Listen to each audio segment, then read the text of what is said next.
Welcome to the Penny Bloom Podcast. Ain't another place that has got more bombast. Romp past your mom, dad's listening to Tomcats. Talking everything that make you sad. We don't want that. We're here to make you smile. Put your mind at ease. Peace, love, and bloom, and always praise Keanu Reeves. This what we about. This some weeding now. We'll talk until we can't no more, and then we peacing out. Alright, let's go. Penny Bloom Podcast. It's the Penny Bloom Podcast. Penny Bloom Podcast. It's the Penny Bloom Podcast. Penny Bloom Podcast. Penny Bloom Podcast. Hello, everybody, and welcome in to the 2000's Penny Bloom Film Awards. 'Tis I, Colton Robertson, and I am joined by Joseph George. What's up, homie? Oh, what up, what up? Momentous occasion. I'm glad to be here. Oh, I am glad to have you. And as I said, it is the 2000's Penny Bloom Film Awards. If you're just joining us here, hey, to each their own. I will say we have 10 episodes from the last 10 weeks in which we covered 10 movies from the 2000s, 2000 through 2009. And as per usual, we did this for the 70s, we did this for the 80s, we did this for the 90s. We're going to look back on those movies and hand out some awards. You know, we got the typicals, the best actor, best actress, supporting, both sides, set design, costume design, soundtrack, writer, director, and then we got some fun shit, most likely to succeed, class clown, who am I going to smoke some pot with? Shit like that. Where are we going to smoke said pot? All these sorts of things. It gets fun towards the back half, but hey, if you're one of those critic nuts, maybe the first half's more for you. I don't know. I think both halves are quite fun, but man, we got some good ones. Yes, yeah, we got.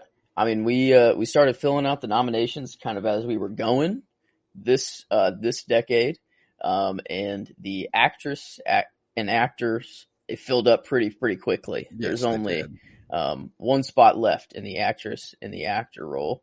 So I mean, we got some good nominations here. Yeah, you know what I'm thinking is as opposed to what we've done in previous decades, where we'd convene before recording the Decades Awards, list out our nominations based off memory alone, like this is who I feel probably could have done it here. This was probably more effective. As coming straight off of it, we do have some blank spots in the nominee list, but I think those blank spots need to remain blank. As when we watched the movie, we didn't think they deserved anything. You know what I'm saying? It was just like, well, you get what you get, you know. And I think this is going to be a good award show. But so let's give the people the run through. We're doing 2000 through 2009. We covered 10 movies over the last few weeks, so let me lay it out for you. 2000, Gladiator. 2001, Training Day. 2002, The God, Scooby-Doo. 2003, Kill Bill Volume 1. 2004, Kill Bill Volume 2. 2005, King Kong. 2006, The Departed. 2007, American Gangster. 2008, Slumdog Millionaire. And 2009, Avatar. And our nominees will be selected from those 10 films only. So it's not an all-encompassing 2000s Film Awards, but a Penny Bloom's 2000s Film Awards. Mm-hmm. And I greatly look forward to it. Are you ready, my friend? Oh, I'm ready. I'm ready to jump into it. Then I say we get rolling up at the top where we usually kick it off, the set design. Ooh. This is an important one, you know, as far as the world building is concerned. We've got a full slate of nominees for this one. One of the only, if not the only, to have a full slate of nominees. One of the only, anyway. Mm-hmm. Our nominees include Gladiator, Kill Bill, Avatar, King Kong, American Gangster, and Slumdog Millionaire. So off rip. My gut immediate, like, you know, you think about those CGI'd environments in King Kong and Avatar, right? And it's like, oh my God, they did the thing here, you know? But the thing that blended CGI environments and physical sets better than anything was Gladiator.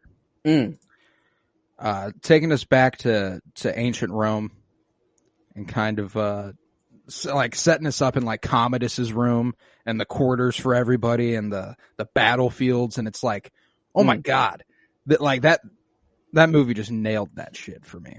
That's true. I mean, like the Senate, like where they all resided, that kind of like just room that there's the Coliseum. Seeing that was amazing. The little mini Coliseum, yeah. Not since it's aimed. Mm-hmm. I mean, basically, this whole movie was set design almost. Had to be, it's a whole other world. And I mean, Avatar and King Kong, like they did a phenomenal job, and it's kind of not the same. I feel like when it comes to Gladiator, like it's completely CG, and yes, they did have to create, an environment from the ground up still. Which is, and it was astounding. It was extraordinarily impressive, specifically in Avatar, like the way they could make those luminescent fields look real when they like glowed and shit. And it's like, we don't have shit like that. And I believe it's there, and that's hard to do.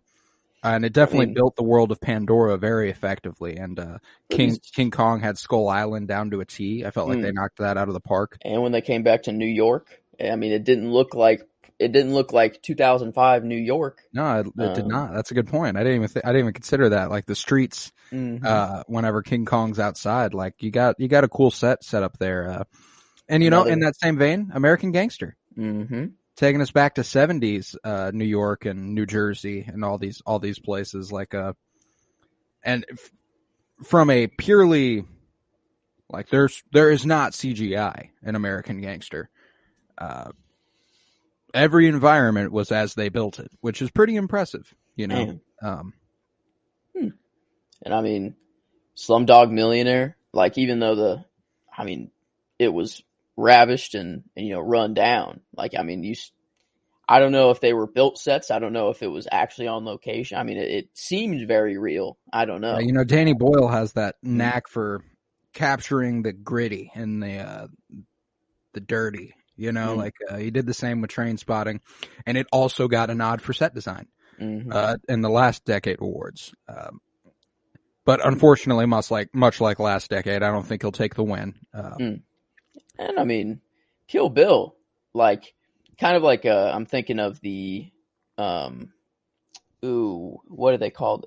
They're in like a restaurant. I don't know if this was the first or the second movie, but it's when she fights all of the dudes. Like, I mean, like everyone on like the dance floor. That set was super cool. The end fight with Lucy Liu's character. Yes. That was in the courtyard with the snow falling down. So I mean, I don't think it takes the win here. Kill Bill. I don't think it steps up for like Avatar Gladiator. But man, like I mean, where they fought, I'm like fight scenes were specifically like the sets were very, very cool for those. That's true. And I mean, like in the second one, the church at the beginning and the like the simplicity of that and the like Kill Bill really knocked that aspect of the movies out of the park. The training grounds with Gordon Liu's character, super cool. Yeah, there was a lot to like in Kill Bill. But for me, I remember watching Gladiator and just going, I think we already got our winner here for set design. Yeah, that's the first movie of the decade as well. And man, they knocked it out of the park. That shit just hit, man. Like I loved those sets there. And I mean, like the room where they held Russell Crowe and Joaquin Phoenix stabbed him in the stomach or stabbed him in the back, literally. That elevator. That was cool. And it was just like a plain gray room. Like, I don't know. They just really knocked that shit out of the park. Yeah. I mean, what a beautiful movie. Like very rugged at some points, but very grand and beautiful at others. They built that environment. Like Ridley Scott just dominated that. Not for a second am I thinking to myself, this is filmed in 1999 or 2000. Like this is. I feel like I'm in ancient Rome, and they effectively did that. And I mean, and kind of leading into the next award, kind of as well, is another thing that Gladiator did very well. That kind of was it just fell in line with the set design. Yeah, costume design is our next award after Gladiator wins set design, And costume design also crucial in building that world. Also crucial in making it feel real, making it feel like I'm there. And again, here's the list of nominees: Gladiator, Kill Bill, King Kong, American Gangster. All nominees in the last one, and we've also got Scooby-Doo. I mean, let's start with Scooby-Doo, because this movie, it should win every award. It is kind of unfair to include it in any. So I'm probably going to just kind of dismiss the Scooby-Doo ones just off the rip, just because it's unfair to even consider them amongst the other ones. It's just so far superior that, like, how can we comfortably compare it? I will say, the costume design for Scooby-Doo, iconic. The having to bring to life these animated characters that have existed for decades. Decades these characters have existed. They had big shoes to fill here. And I think they filled them perfectly. You know, you have no questions about who Shaggy, Scooby, Velma, Daphne, and Fred are. The green t-shirt and khaki pants that they had to pick out for Shaggy. They picked just the right shade of green. You know, it could have gone poorly. They could have gone too dark. They could have gone too vibrant. They didn't. They nailed it. And the same goes for Daphne and Velma's orange and pink, you know? And I mean, how they got a dog to act like that in camera, you know, I'll never know. Just insane. I'll never know. But off rip, though, amongst those other four, Gladiator, Kill Bill, King Kong, and American Gangster. Hey, man, I loved King Kong for creating the, you know, we were in the 30s or 40s there, right? Like, or even 20s, maybe. I can't remember. It was. I mean, I would have around that time. Yeah, you know, it was old as fuck. Yeah, and Great Depression era, right? Yeah, like they captured that very effectively, you know. But I wouldn't say it's winner worthy here. American Gangster bodied those 70s looks. Frank Lucas was on point. Russell Crowe's his chinchilla suit, his like afro whenever he was going on the street but couldn't look like himself. Yes, you know, yes. I mean, there were definitely some really cool costumes in American Gangster. I think that's why it got the nod. Yeah, you know, like I came back to Denzel Washington's character a lot immediately after the movie, but like looking back, Russell Crowe had some looks that were incredibly 70s cop. Like they nailed that shit. Like that right there. Are you fucking kidding me? Yeah. Dude, he like they just fulfilled that so perfectly well. But again, I'm left questioning between Gladiator and Kill Bill. Kill Bill, you know, from the set design, I think this is an area where Kill Bill did a lot better in was the costume design. I mean, you have Uma Thurman's yellow jumpsuit. The iconic yellow jumpsuit. That was, you know, inspired by Bruce Lee, which is awesome. I mean, like, goes on to inspire Kobe Bryant. Yeah, the Black Mamba comes from here, which is kind of insane. The Black Mamba, the Bride, Beatrix Kiddo, whatever the fuck you want to call her. She's awesome. And I mean, I guess Kill Bill really didn't take costume design to the level that Gladiator did. If I would say, I mean, because I'm thinking of all of Commodus's outfits. You know, he had so many different outfits that all look spectacular. He was the key for the costume design nod for Gladiator, you know, and beyond him, he did have some ravishing looks, you know, like he was decored out, big pimpin'. He was out here. I mean, Russell, like the tattered Gladiator armor that Russell Crowe's rocking for a lot of the movie, and the general coats and furs that he's wearing at the beginning of the movie. Like, they just, again, like the set design, created that world so effectively that I could not have told you this wardrobe was made now or 20 years ago, not 900. You know? Yeah, like, man, like whenever he's talking to the Senate, he has this purple armor with a white undercoat. Like, I mean, it all just looks so good. Like, I mean, fit for a king, you know, like, I mean, he really had just very extravagant outfits. But I mean, and even Maximus's outfits, you know, like, everything was just done so well, and it fit every character.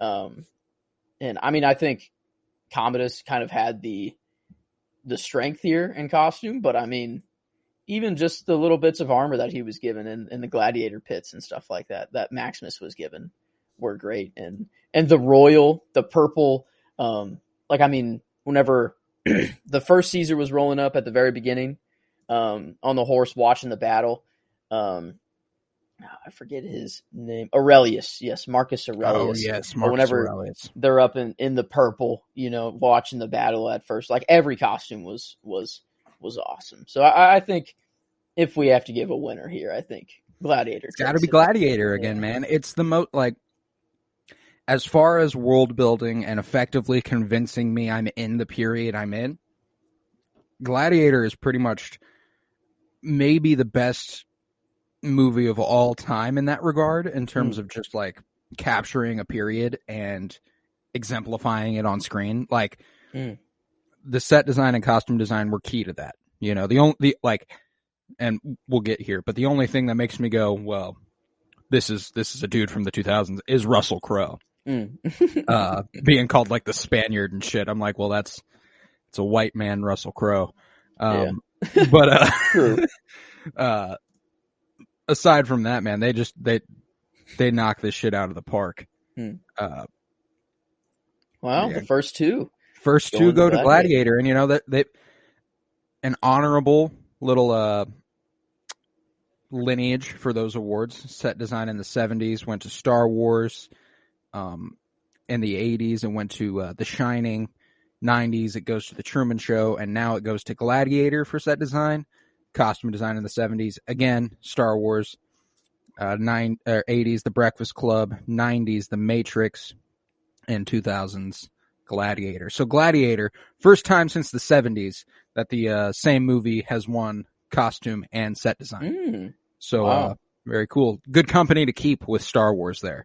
Yeah. And in Star Wars, kind of unfair to have in this list, but those two awards were definitely, I mean, out of every other movie we had there, like, there was no doubt. I know we love Star Wars and we put it on a pedestal, but they did kill it there. There's no question about that. But I don't think there's any way around it there. But with that, after Gladiator wins both costume and set design, we are on to the best soundtrack. This one's going to be interesting. We've got a few nominees. Once again, Gladiator. We got Scooby-Doo, Kill Bill, Slumdog Millionaire, and Avatar. This one's probably the toughest one so far. You know, like the other ones were just glaringly obvious to me off rip. They were going to be Gladiator. And I don't want to get too ahead of myself, but my gut immediately pulls me to Hans Zimmer's Gladiator score. The man dominated that shit. It was incredible. I mean, Kill Bill, Volume 1 had a lot of great songs on it, composed partially by the RZA, founder of the Wu-Tang Clan, but there's a lot more artists in on that than just the RZA.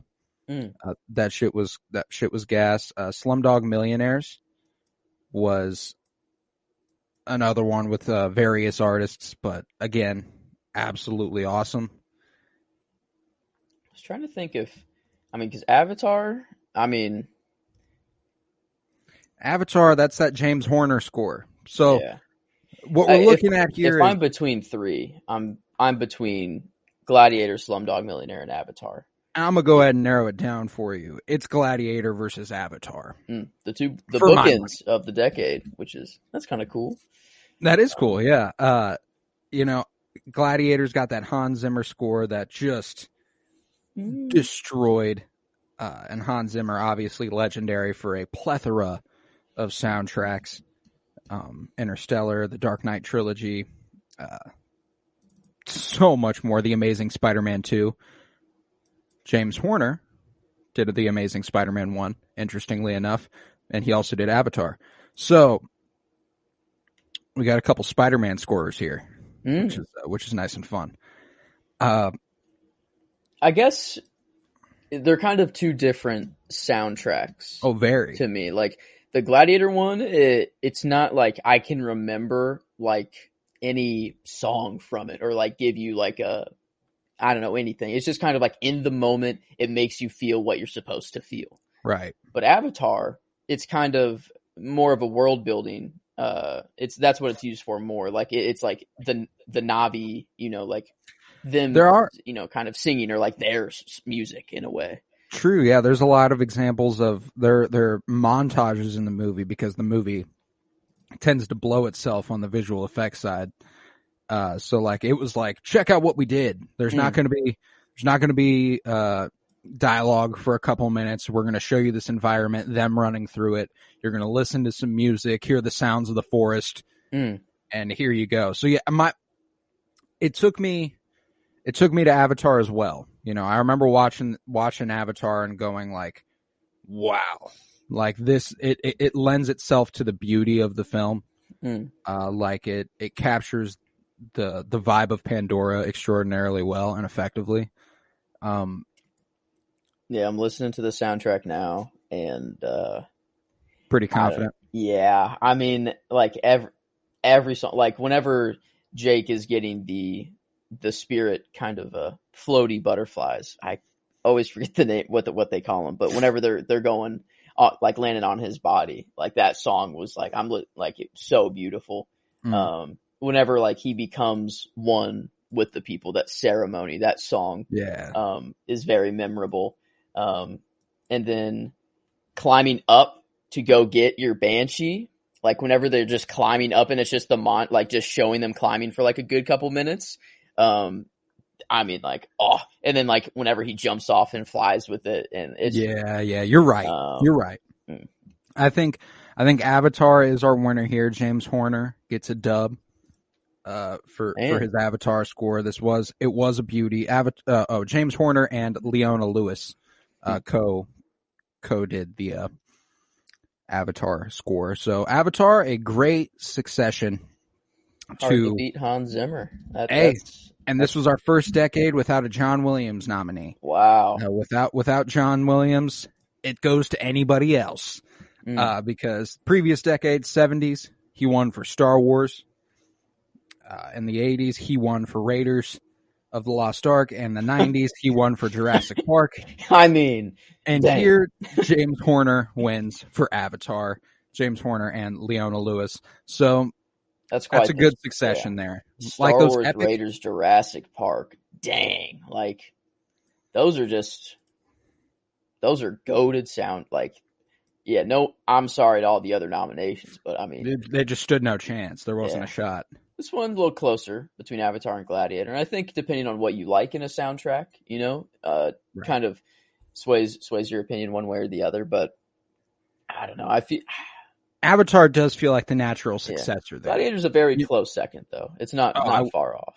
I'll say that for sure. But like that, these epic action adventures with Star Wars, Raiders, Jurassic Park, Avatar, those movies just have effectively the most all-encompassing action adventure soundtracks you can find. So here we are. We finished the best costume design, set design, and soundtrack, and those are the only technical awards we like to get into besides the big uns. So let's hit it. We're into the actresses and the actors, and we're starting with supporting. So are you ready, my friend? Oh, I'm ready. As am I. So let's start with the supporting actress nods. Starting here for the best supporting actresses, we've got Linda Cardellini as Velma in Scooby-Doo. You're welcome, Kyler. Of course. We've got Sarah Michelle Gellar as Daphne, also in Scooby-Doo. We've got Lucy Liu as O-Ren in Kill Bill, Volume 1. We got Ruby Dee as Mama Lucas in American Gangster. And we've got Sigourney Weaver as Dr. Grace Augustine in Avatar. These are our nominees for Best Supporting Actress. And where's your gut taking you as we lay out those nominees for us? I think I don't know if it was the last decade award or maybe the one before, but you kind of laid this award out in a very clean way. You said like, what would be what popped up on the screen during their nomination or like during like whenever they win, what's their Oscar moment? And Mama Lucas from American Gangster, I'm thinking like, that's the only one that's like clear to me. That's like whenever she's talking to Frank and like, you'll lose everyone, you'll lose your brothers and you'll lose me. Like whenever she gives him that kind of rant where she's like, I didn't want you to have to lie to me and everything. Like, I feel like that would be her moment here.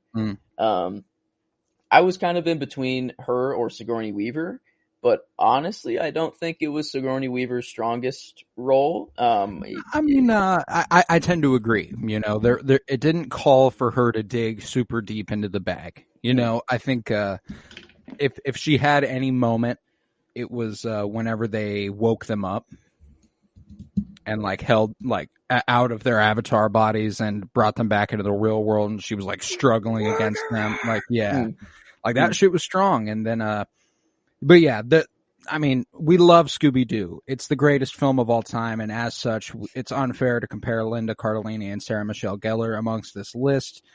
My glasses. I can't find my glasses. That's Oscar worthy. I just brings me to tears sometimes. Even sometimes I'll just think about it and I'll cry. But I think Ruby Dee as Mama Lucas does have probably the strongest case for our best supporting actress here. I want to put some respect on Lucy Liu though as Oren, because she had the first performance in this decade that I was like, definitely a best supporting actress nod. Whenever she stood up at that table and was like, all right, motherfuckers, after she cut the dude's head off, was like, I'm going to say this in English. Y'all get what I mean. That's definitely her moment. Yeah, I was trying to think of her moment. That's definitely it. And she gave that whole monologue about how, like, y'all ain't going to fuck with me, all right? That shit was hard. And so, like, I loved Lucy Liu and as Oren in Kill Bill Volume 1. Was she the voice actress for the anime part of it, or was that someone else? I couldn't tell you for sure. Like child Lucy Liu? Yeah. I could not tell you for sure. But I do think, for me personally, she's my two behind Ruby Dee, Mama Lucas. Sigourney Weaver was awesome, and she got the nod because she's Sigourney Weaver. But, there were other performances that called for more, I feel like. And I think it has to go Ruby Dee as Mama Lucas. She might have had probably the least screen time of these of the characters we have here in the nominations. But she made the most of it. And, that's kind of keeping in stride with last decade's Gwyneth Paltrow to win the Best Supporting Actress in the 90s for her performance in Seven. Little screen time, but dominated it. And then back in the 80s, we gave it to Karen Allen for Marion Ravenwood in The Raiders of the Lost Ark. But yeah, so Best Supporting Actress, the succession goes Karen Allen, Gwyneth Paltrow, and Ruby Dee. It's a hell of a lineup there. But let's get into the Best Supporting Actor now. Got a full list here. This one's nice and packed. So we've got as follows: Joaquin Phoenix as Commodus in Gladiator, Ethan Hawke as Jake in Training Day, Madhur Mittal as Salim in Slumdog Millionaire, David Carradine as Bill in Kill Bill Volume 2, Adrian Brody as Jack Driscoll, King Kong, Jack Nicholson as Costello in The Departed, and Russell Crowe as Richie Roberts in American Gangster. Oh, buddy. So we've got Russell Crowe, Jack Nicholson, Ethan Hawke, and Joaquin Phoenix all in the same category here. Joaquin Phoenix and Russell Crowe, oddly enough, starring in a movie together in this decade, which is really cool. I think we were, of these four, Joaquin Phoenix, Ethan Hawke, Jack Nicholson, and Russell Crowe, I think I'm okay with kind of removing Ethan Hawke because he was supposed to be the lead of the movie, And then Denzel just said, "I'm taking this over," and like pushed him into the supporting role. And I don't think he really had to dive too deep. You know, he had some moments where he like flipped out on Denzel and was like, "Yeah, I don't know if I can do this anymore. Like, this isn't the way to go." And then at the very end, he had some strong moments, but I don't think it stacks up to the Joaquin Phoenix or Russell Crowe or Jack Nicholson's performances here. Yeah, let's put some respect on these other guys real quick. You know, Madurmatal as Salim, he had that last scene where he's pouring the money in the tub, and he stands for his boy one last time, maybe the first time, if we're being for real. That was a real ass moment, and he had some cool scenes with Dev Patel at the end there, where they were looking down over the city and like, remember we used to live here? Remember when it was garbage, like it was dirty and it was disgusting, and now look at what we've built. And he had some great scenes, but I mean, doesn't quite stack up to some of the other ones here. David Carradine as Bill. Thinking of his monologue he kind of has with the truth serum at the end, and Superman and Batman and Spider-Man being Clark Kent, and Clark Kent's vision of humanity, or Superman's vision of humanity, is what he's projected into Clark Kent. You know, like that whole breakdown Superman. There. You know, he doesn't wake up and become Clark Kent. He wakes up as Superman. He Clark Kent is the costume. Yeah, or whatever. But I mean, it wasn't really a performance that was like, oh wow, I'm knocked to my feet for you know. I mean, he had some impeccable chemistry with Uma Thurman there in Kill Bill Volume 2. I will say they played off each other extraordinarily well. But unfortunately, I don't think he quite stacks up to some others here. And for me, the easiest first out was Adrian Brody as Jack Driscoll in King Kong. I mean, I liked him. He was a good character and stuff. He didn't have to dig too deep in the bag. You know, he has a real shot at winning Biggest Simp in our awards later on, I will say. As this man was willing to face down a giant gorilla for this woman. You know, Biggest Simp, potentially Jack Driscoll, played by Adrian Brody, but it's not about the words. It's not about the words. His whole, like, he wrote the play of how he didn't say I love you to her, and then he gets mad and walks out of his own play that he wrote and knew exactly what happened. I mean, like, I don't think that's why he walked out necessarily. I think he was going to try to find her. But I just thought it was kind of funny. But no, I'm with you for sure. But he doesn't stack up to some of the other ones we have here. And these three, that leaves us with Jack Nicholson as Costello, Russell Crowe as Richie Roberts, and Joaquin Phoenix as Commodus. So I'm gonna lay my logic before you. I think Jack Nicholson is the only one here with a definitive moment. And I will elaborate on this here in a moment. He's the only one with a definitive moment, and is still my first one out of these three. I thought Costello was a fantastic character, and the way Jack Nicholson played it was incredible. I loved seeing him as some sort of crime boss. It was something I didn't anticipate ever seeing Jack Nicholson as. The opening scenes with the young Matt Damon, quote unquote, basically grooming him to become the next him or work under him, manipulating him. And that last scene where he's sitting in the bulldozer is the moment for me, where but it's almost more of a moment for Matt Damon than it is for Jack Nicholson, which is ultimately, I don't think he stole the screen like a couple of these other guys did, you know. And I think Russell Crowe as Richie Roberts did a really effective job. He was badass. I actually really enjoyed his character. He's far and away my favorite cop character we've had so far in our 52-year journey through film, and I think that is a credit to Russell Crowe. But frankly, we saw that first movie and it was raps. Joaquin Phoenix as Commodus is potentially one of the best roles I've ever seen in my life, period. Not just supporting. Like, this dude bodied Commodus. Like, I mean, I remember he made you hate him. Am I not merciful? Yeah, like, I mean, he made you hate him, and I mean, he's supposed to be. You know, it's not like He wasn't, he's definitely supposed to be hated, but like he had just so many moments. And like, I mean, I was so ready for him to die though, at the end there. And like whenever he was dead, I love how they just left his body. They left him like, there. He was the Caesar, like he was the previous ruler. And like, you'd think he'd have a glorious death or like a huge funeral. No, just leave. No glorious purpose for that guy. Yeah, he's just out there. But man, I killed mean, his dad and shit. I remember watching this movie, like, kind of growing up, just because my dad watched it all the time. And I never realized that Commodus was Joaquin Phoenix. Like, I never put the two together until we watched it for this project.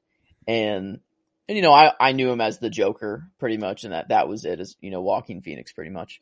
But then, like, whenever I saw him here, I'm like, oh, man, like, this is, like, very interesting to see him in a role.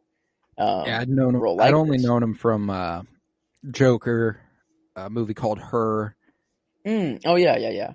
That's and right. Inherent Vice is another one with Joaquin Phoenix that he does really well in. But I've seen all of those, and I think Commodus might be like my favorite Joaquin Phoenix role. Like I don't really have many doubts about that. So I think it was just kind of like, for me, it was kind of a shoo-in.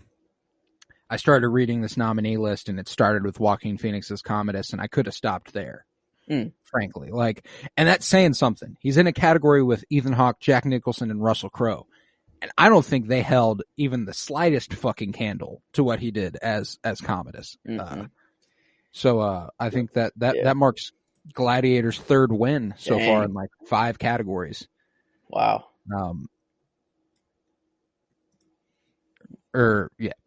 Six categories. They've won half the awards. Dang. Yeah, they're doing well. Gladiator's doing well so far. Who'd have thunk it? But yeah, a great little lineage of best supporting actors back in the 70s. Richard Dreyfuss won it for Hooper and Jaws in the 80s. Robert Sean Leonard won it as Neil for Dead Poets Society. And Morgan Freeman won in the 1990s for potentially a couple supporting roles, maybe a couple leading roles, who's really to say, but he won it for The Shawshank Redemption in 7. And the successor after Morgan Freeman is Joaquin Phoenix. So that's a good little lineup there for those two there, Morgan Freeman and Joaquin Phoenix. That's nice. But now we're into the biggins. Beyond the supporting actors, we're into the leads here. And we're gonna kick it off with actresses. And this one's gonna be this one should be interesting. I say we get to it. We've got Connie Nielsen as Lucilla in Gladiator. Uma Thurman as Beatrix Kiddo in Kill Bill Volume 1 and 2. Naomi Watts as Ann Darrow in King Kong. Vera Farmiga as Madeline in The Departed. Frida Pinto as Latika in Slumdog Millionaire. And Zoe Saldana as Nitri in Avatar. This one's harder for me. Yeah. Than either of the sporting categories so far. Because we had some kick-ass roles here. I mean, like, I immediately was kind of drawn to Uma Thurman just for her badassery, right away. But I mean, Zoe Saldana in Avatar, her motion, her facial tracking, her motion, it came through as her. And I mean, Connie Nielsen as Lucille in Gladiator. I mean, I know it's Gladiator again, but like that is just such a strong movie. It was such a strong movie, and it's been interesting as we've gotten further and further removed from Gladiator. 10 weeks ago now, we discussed it. Like, I feel like I might have been harsh on the movie, the way that I look back on it. You know what I'm saying? Like, I feel like I reflect on that movie in a way that makes me go, like, I need to rewatch it. The only reason I haven't is that it would cost me money. And whenever that happens and I didn't see it coming, I become very, very satisfied, and it makes me reflect on my my enjoyment rating there a little interestingly. Like I'm like, I don't know if it was quite as low as I might have dubbed it back at that moment. But goddamn, part of that was Connie Nielsen. Mm-hmm. Pretty much instantly when I was watching that, I was like, yeah, Connie Nielsen as Lucille is the shit. Whenever she's sitting across Commodus, and he's explaining that like Egyptian story of like the ruler being betrayed by someone so close to him, and then her face like slowly changing and being like, oh shit. Yeah. And then like whenever she's Commodus is like, you will love me and you will show me love, and she's just like, she's crying. Like, I mean, she's just like devastated. This one, I'm kind of between these three, Connie Nielsen, Uma Thurman, and Zoe Saldana. Let's go through and put some respect on the other ones then, because I'm in the same boat right now, but I feel like I need to reflect on a couple of them to really give the full breadth of their performance. Naomi Watts as Ann Darrow in King Kong. I remember really enjoying her performance, mostly because, I mean, she had Andy Serkis to play off of, which I'm sure helped like crazy. But she's convincingly playing off of a massive gorilla. Fair. Didn't think. Yeah, obviously King Kong is not lifting her up and doing these things, and she's doing her cartwheels and stuff in front of King Kong. Yeah, her vaudevillian performance, and it's really entertaining. I love that last moment when she approaches him on the street, and just kind of looks up at him and is like, "Come on, buddy," And I think they perfectly. Something that had been the fault of King Kong movies prior is that King Kong had a really one-way relationship with Ann Darrow. And this movie poses it so that it's obvious Ann has a great degree of love for King Kong too. Obviously, probably not in the exact same way. But nevertheless, she cares for the animal and knows that he doesn't deserve what he's going through. You know what I'm saying? So I think it... And whenever she's like begging them not to take him down. Like she's yelling at them to stop. Like she really kills that performance. Like there's a reason we even thought to put her in this list. I think she's protecting the. She's on top of the Empire State Building, waving her arms like no, like man, like that's a good ass movie, man. I love that movie. But that's where I get kind of like, I don't know. Do I like the character she portrayed, or did I like her performance? And I'm not incredibly well versed in the critic game. I can't tell you for sure how impressive a performance is until I see a performance that makes me go, yeah, that was how that's supposed to be done. And did Naomi Watts give that as Ann Darrow? I don't know. Vera Farmiga as Madeline in The Departed. She was one of my favorite parts of that movie. I think that in a movie with Leonardo DiCaprio, Matt Damon, Jack Nicholson, and having to do scenes with both Matt Damon and Leonardo DiCaprio, she had to play off both of them. She didn't have the chance to just shine off one person. She had to hold her own in scenes with two titans of the acting game, in Matt Damon and Leonardo DiCaprio. And she did fantastic. I think I really enjoyed Vera Farmiga, and it was so interesting getting to see her in this after I'd seen her in Hawkeye as Eleanor Bishop, and then seen her in The Many Saints of Newark, where she plays Lydia Soprano, plays Tony's mom. I mean, whenever she was Billy's therapist, for a little bit there at the beginning, and I'm thinking that was strong. Whenever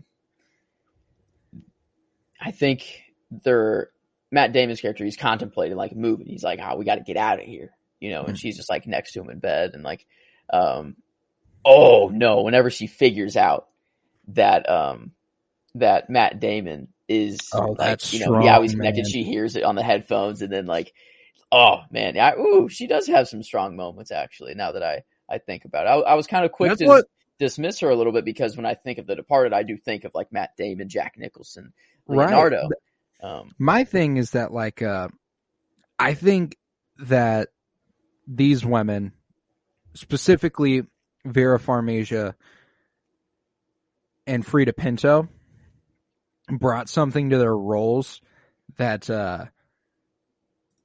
just would have been lacking without them.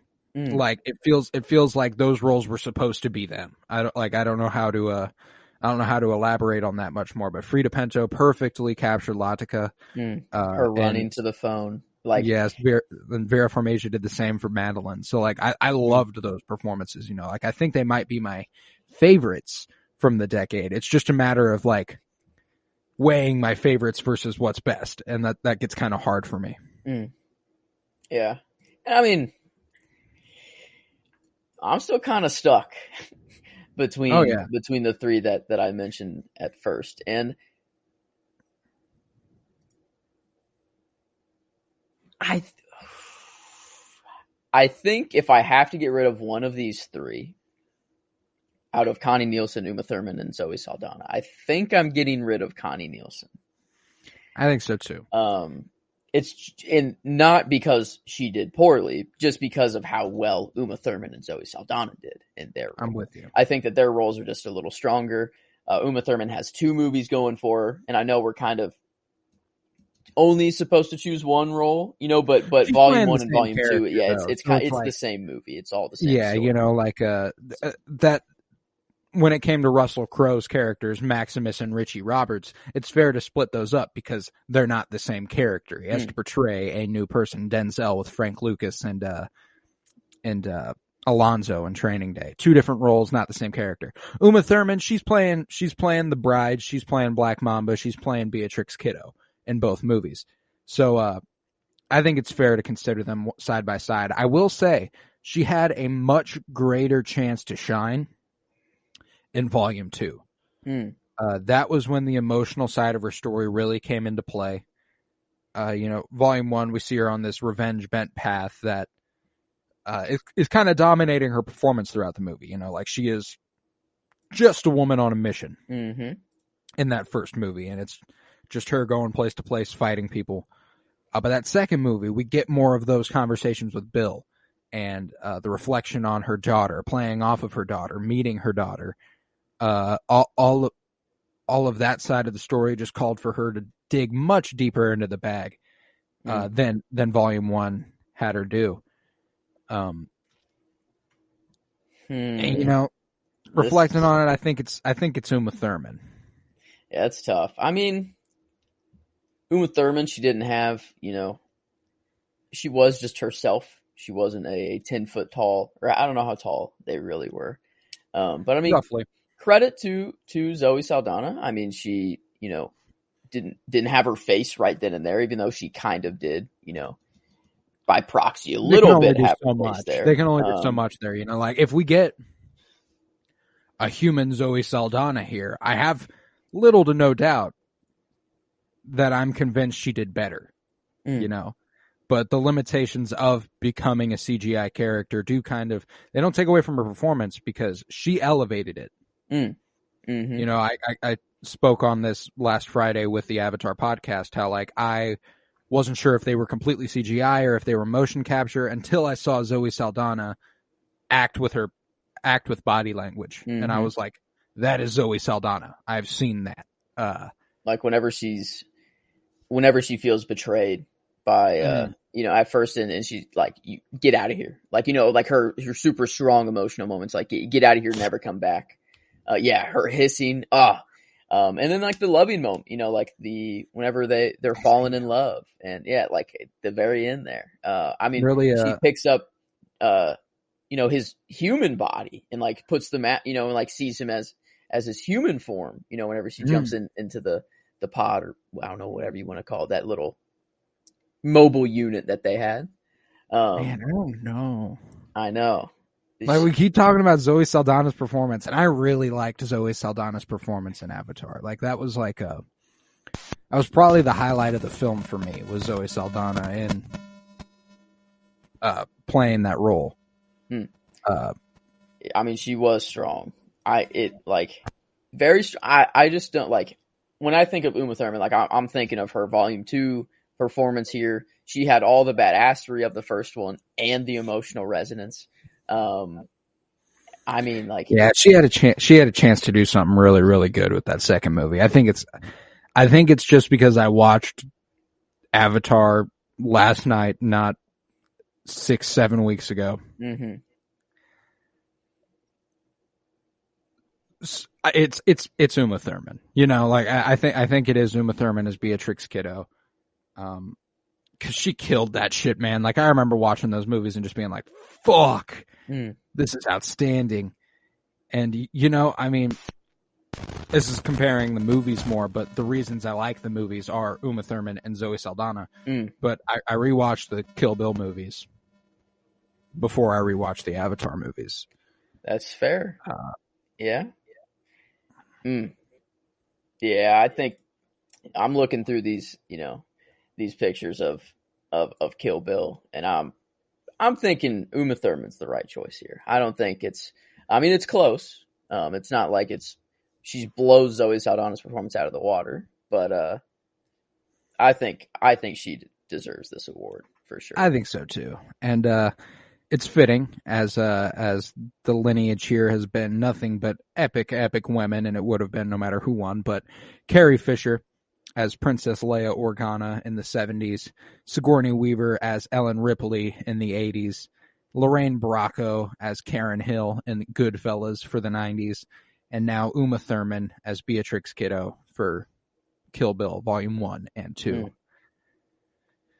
Damn. Man, yeah. It's a nice lineage. A George Lucas directed movie, a James Cameron directed movie, a Scorsese directed movie, and a Tarantino Scorsese directed movie.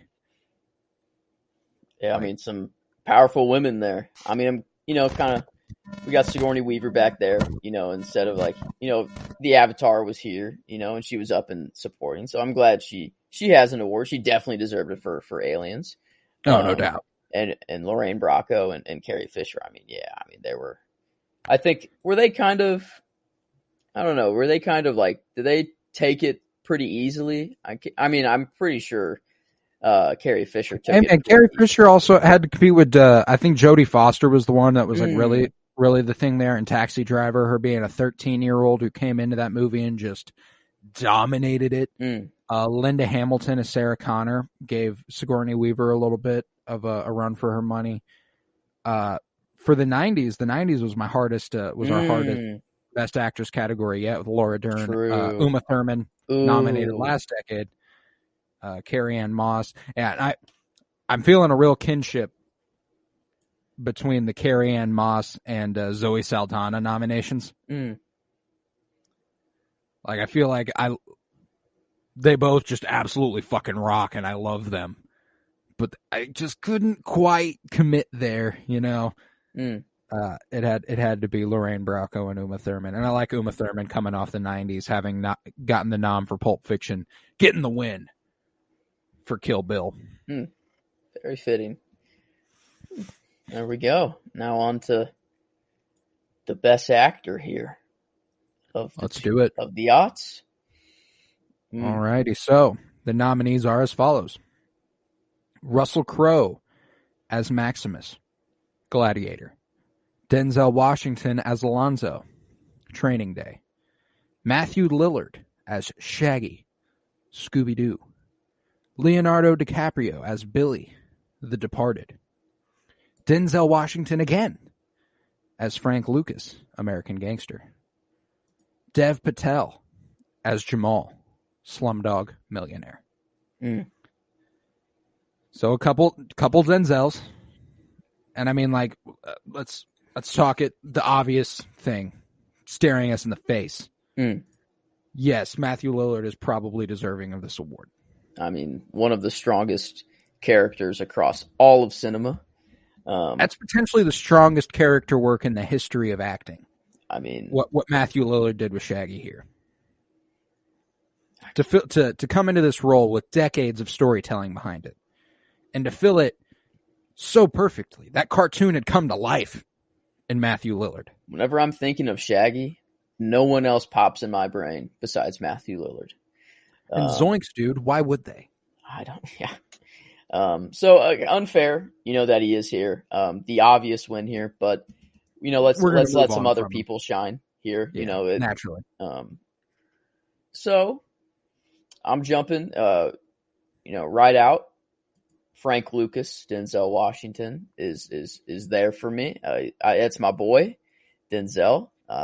Love him, and I think I'm right there with you. And I think the two to jump out were Russell Crowe, as as Maximus, and Denzel as Frank Lucas. But I mean, Dev Patel, like in Slumdog Millionaire, like those were the three for me. I think Leo did his thing with Billy. I don't think he got a chance to shine as hard in that role as he has gotten the chance in other movies. Like this.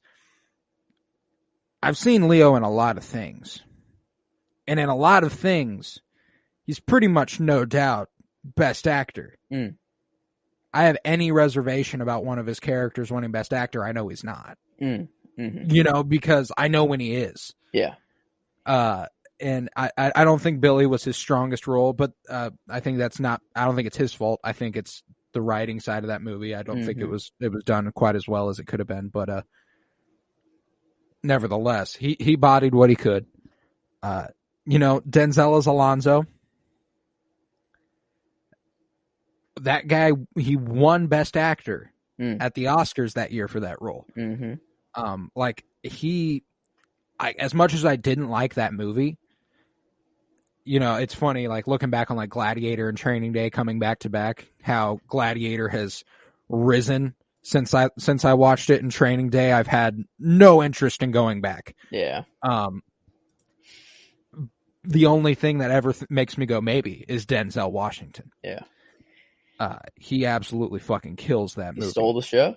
I mean, he stole the show there. But I mean, if there's a Denzel performance this decade, that was way stronger. Yeah, I mean, how about I pour gasoline on you, flick the lighter, throw it on you, let you suffer for a couple seconds, and then shoot you right in the fucking face. A good 5 times too. Not just.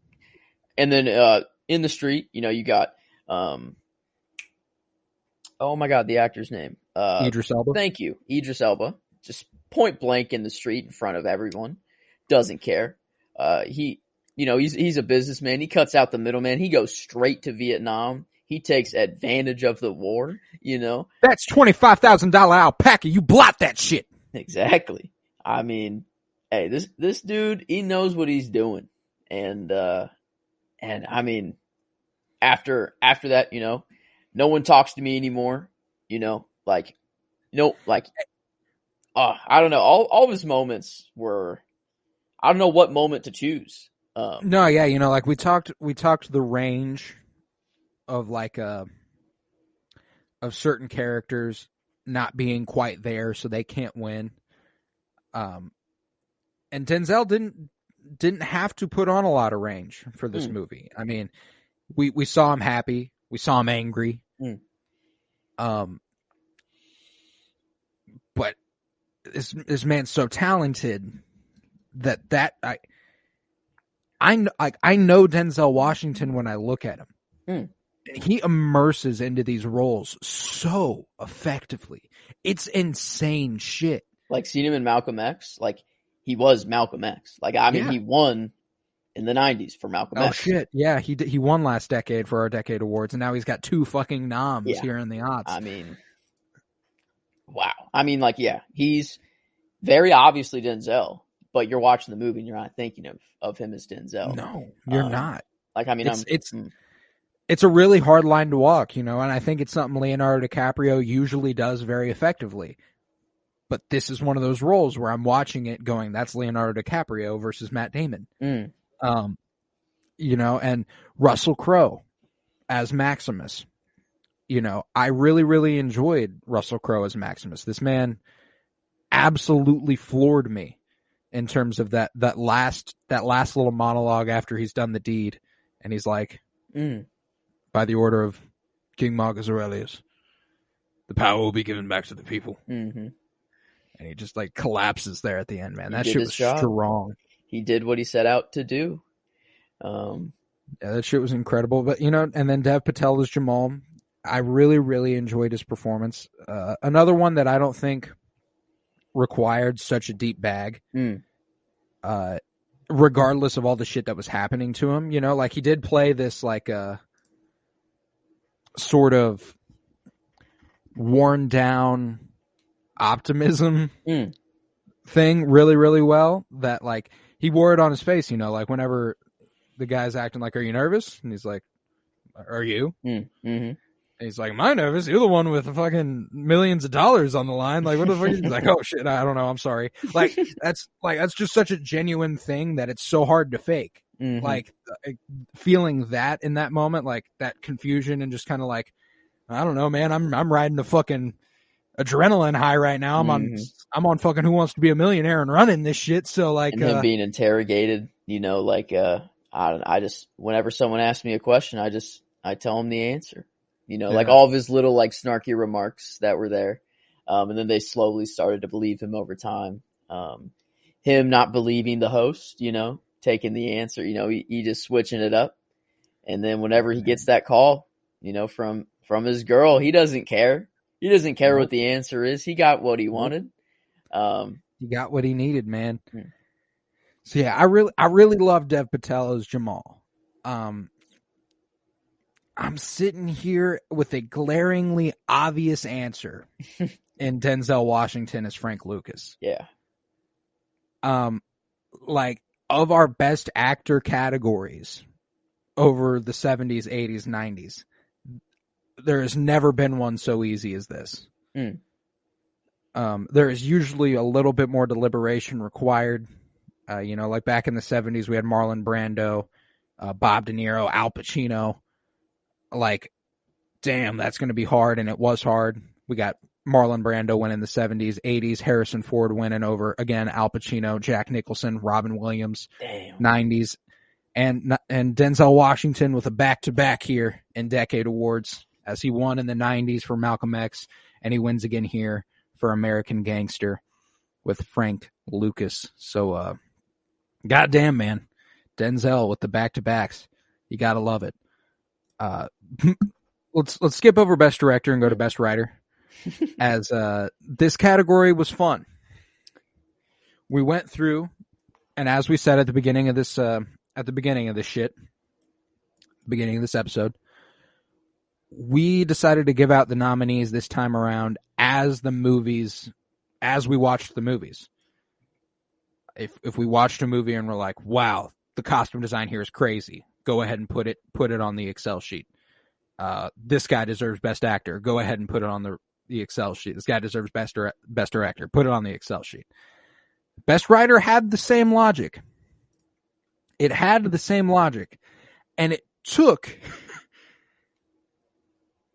1 out of 10 movies made the Best Writing category for nominees, and therefore we have an obvious winner in Simon Beaufoy for Slumdog Millionaire.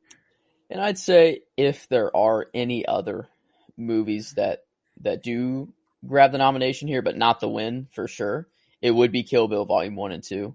You know, adapting those characters, whether they were from novelizations or whatever. I mean, it's not the strong point of the movie, that's for sure, and that's why it didn't get the nom after we watched it.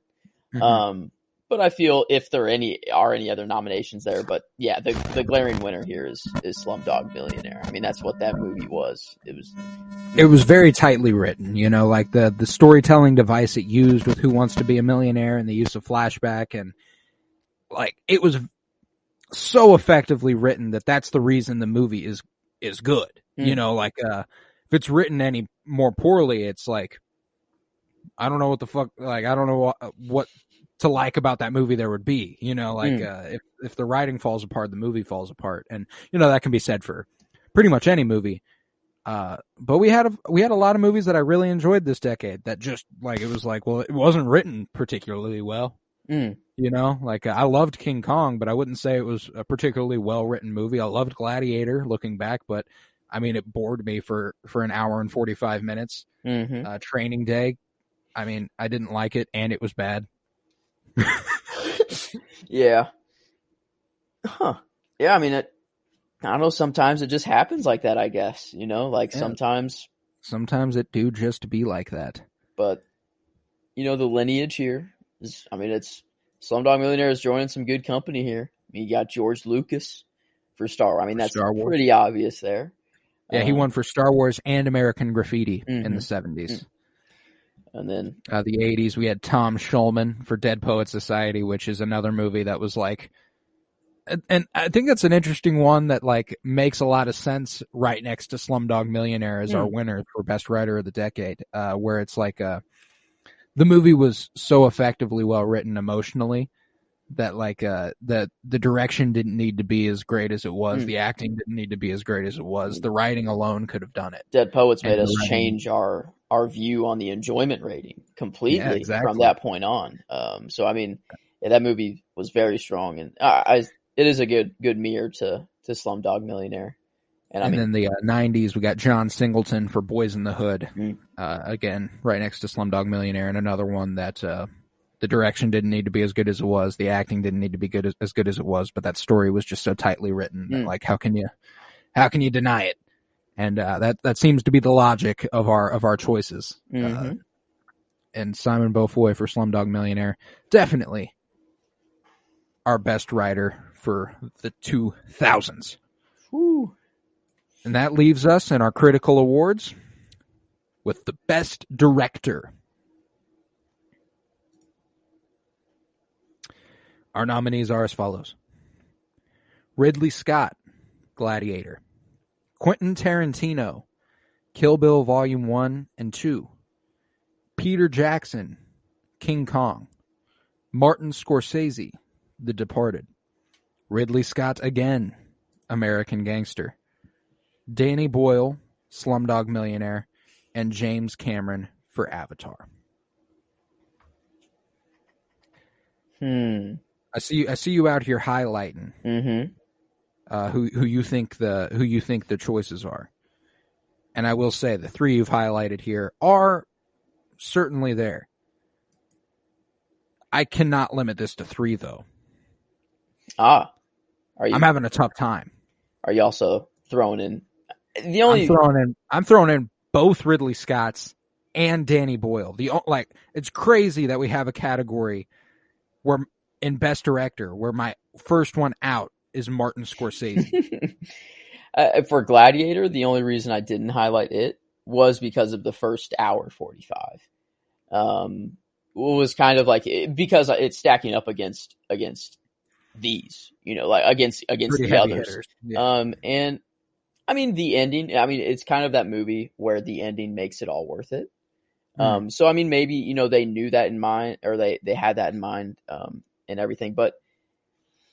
Well, and regardless of how much I might have been bored with the movie through the first half, it was because of the story. Like I wasn't making emotional connections with the characters. All the while, I was also telling myself, this is fantastically well done. Like, I do think this is a really well done movie. I'm just not loving it so far.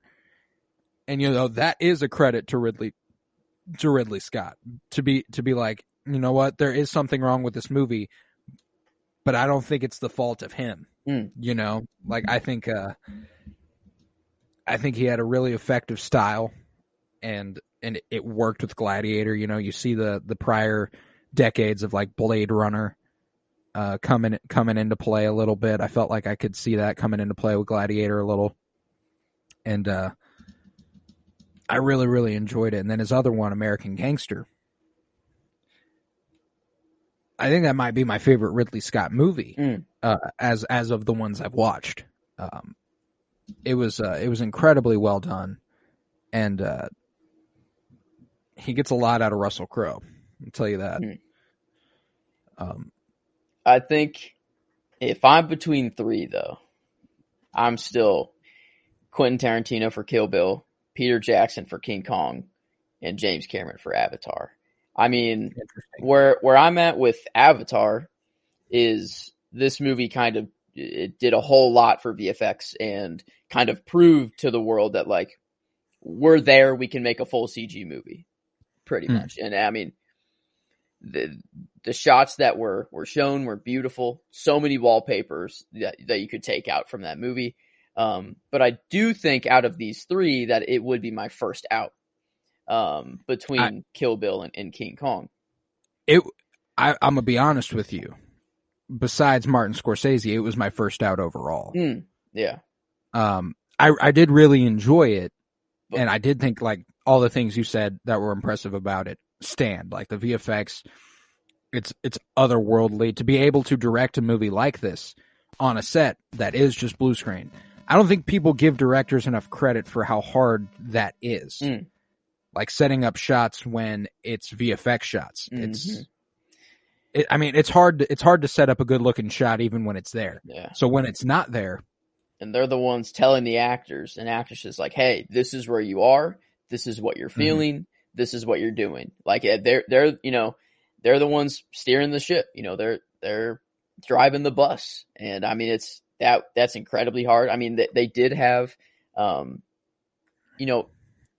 of a crummy look through the camera. He could see the environments that they built, not in full rendered, obviously, or everything. Yeah, right. So he had a kind of a good idea of what he was looking at. And technology, kind of gave him, some help there, some early, very early motion tracking and stuff there, which is really cool history. But hey, I'll tell you, all those reasons that we're digging James Cameron's Avatar is why I'm digging Peter Jackson's King Kong, and I thought it was better directed. I come away from Avatar, what is considered by most one of the best looking movies of all time, and I still don't think it does for me what King Kong did. That movie's visuals are fucking jaw dropping. They absolutely fucking killed that. And Peter Jackson, coming off the Lord of the Rings trilogy, had refined his craft perfectly when it came to King Kong. I'd say very underrated movie. King Kong is. I think it's just kind of thrown in the King Kong group. It's just another King Kong Godzilla movie. Like, I 100% how it got to a point that it is underrated, because I just the other day put in a letterbox to all the movies we've covered to this point, and by our rating and ranked them, and it was interesting seeing that by that ranking, King Kong is our 10th of 46 movies so far. King Kong is top 10, and even me, a dude who was oozing over how much I loved it on this podcast, went, wow, is that right? Just because of the bias against a King Kong film. Like, it's King Kong. How can it actually be that good? And then you watch the movie and you're like, oh my God, this movie fucks. So yeah, like Peter Jackson, I take Peter Jackson for King Kong over James Cameron for Avatar. I do want to put some respect on Quentin Tarantino for Kill Bill. For Pulp Fiction and his previous films, I don't really get the hype of Quentin Tarantino. I think he kind of has just like a little cult following a little bit, but like this movie, it was very unique. It felt different from his other movies a little bit. Like going from black and white to color, or going, like some really distinct choices. And like the silhouette shots of, I don't know, like the blue kind of wall whenever Uma Thurman's just, slicing more people. Like there were some very, very cool shots, and it was very unique. And there was not really another movie like it. But man, while I was watching King Kong, it was just 3 hours of like, holy shit, this movie looks amazing. Like, and I thought I was going to be like that for Avatar. I thought like out of this list, seeing all these movies, I'm like, all right, well, obviously the visual, the stunning visual movie here is going to be Avatar, but like ended up being King Kong, man. Yeah. It really did. I do, in the same vein as Quentin Tarantino for his Kill Bill movies, Danny Boyle for Slumdog Millionaire, the choices he made in some shots and the choices he made in the portrayal of that movie were really, really interesting. I thought there were a lot of great moments in Slumdog Millionaire. And he has this way, and it happened with Trainspotting in the last decade too, of capturing just this grittiness to the environment. And I think he did that super effectively, as he did in the last decade. But again, I'm kind of stuck here because I did like Peter Jackson King Kong a lot, but I think director's chair wise, I liked Tarantino, Danny Boyle, and Ridley Scott every bit as much. Like, maybe not purely from a visual and visual effects side of things. But goddamn, was it well done? You know what I'm saying? Yeah, This one's tough. This one's really tough. Here, I'm looking through all the movies to see the awards they got. Oh man, Kill Bill Volume 1 was not even nominated for any Oscars. Wow. Which is interesting. Neither was Kill Bill Volume 2. King Kong won 3 Oscars in Best Visual Effects, Best Sound Editing, and Best Sound Mixing, Best Achievement in Art Direction.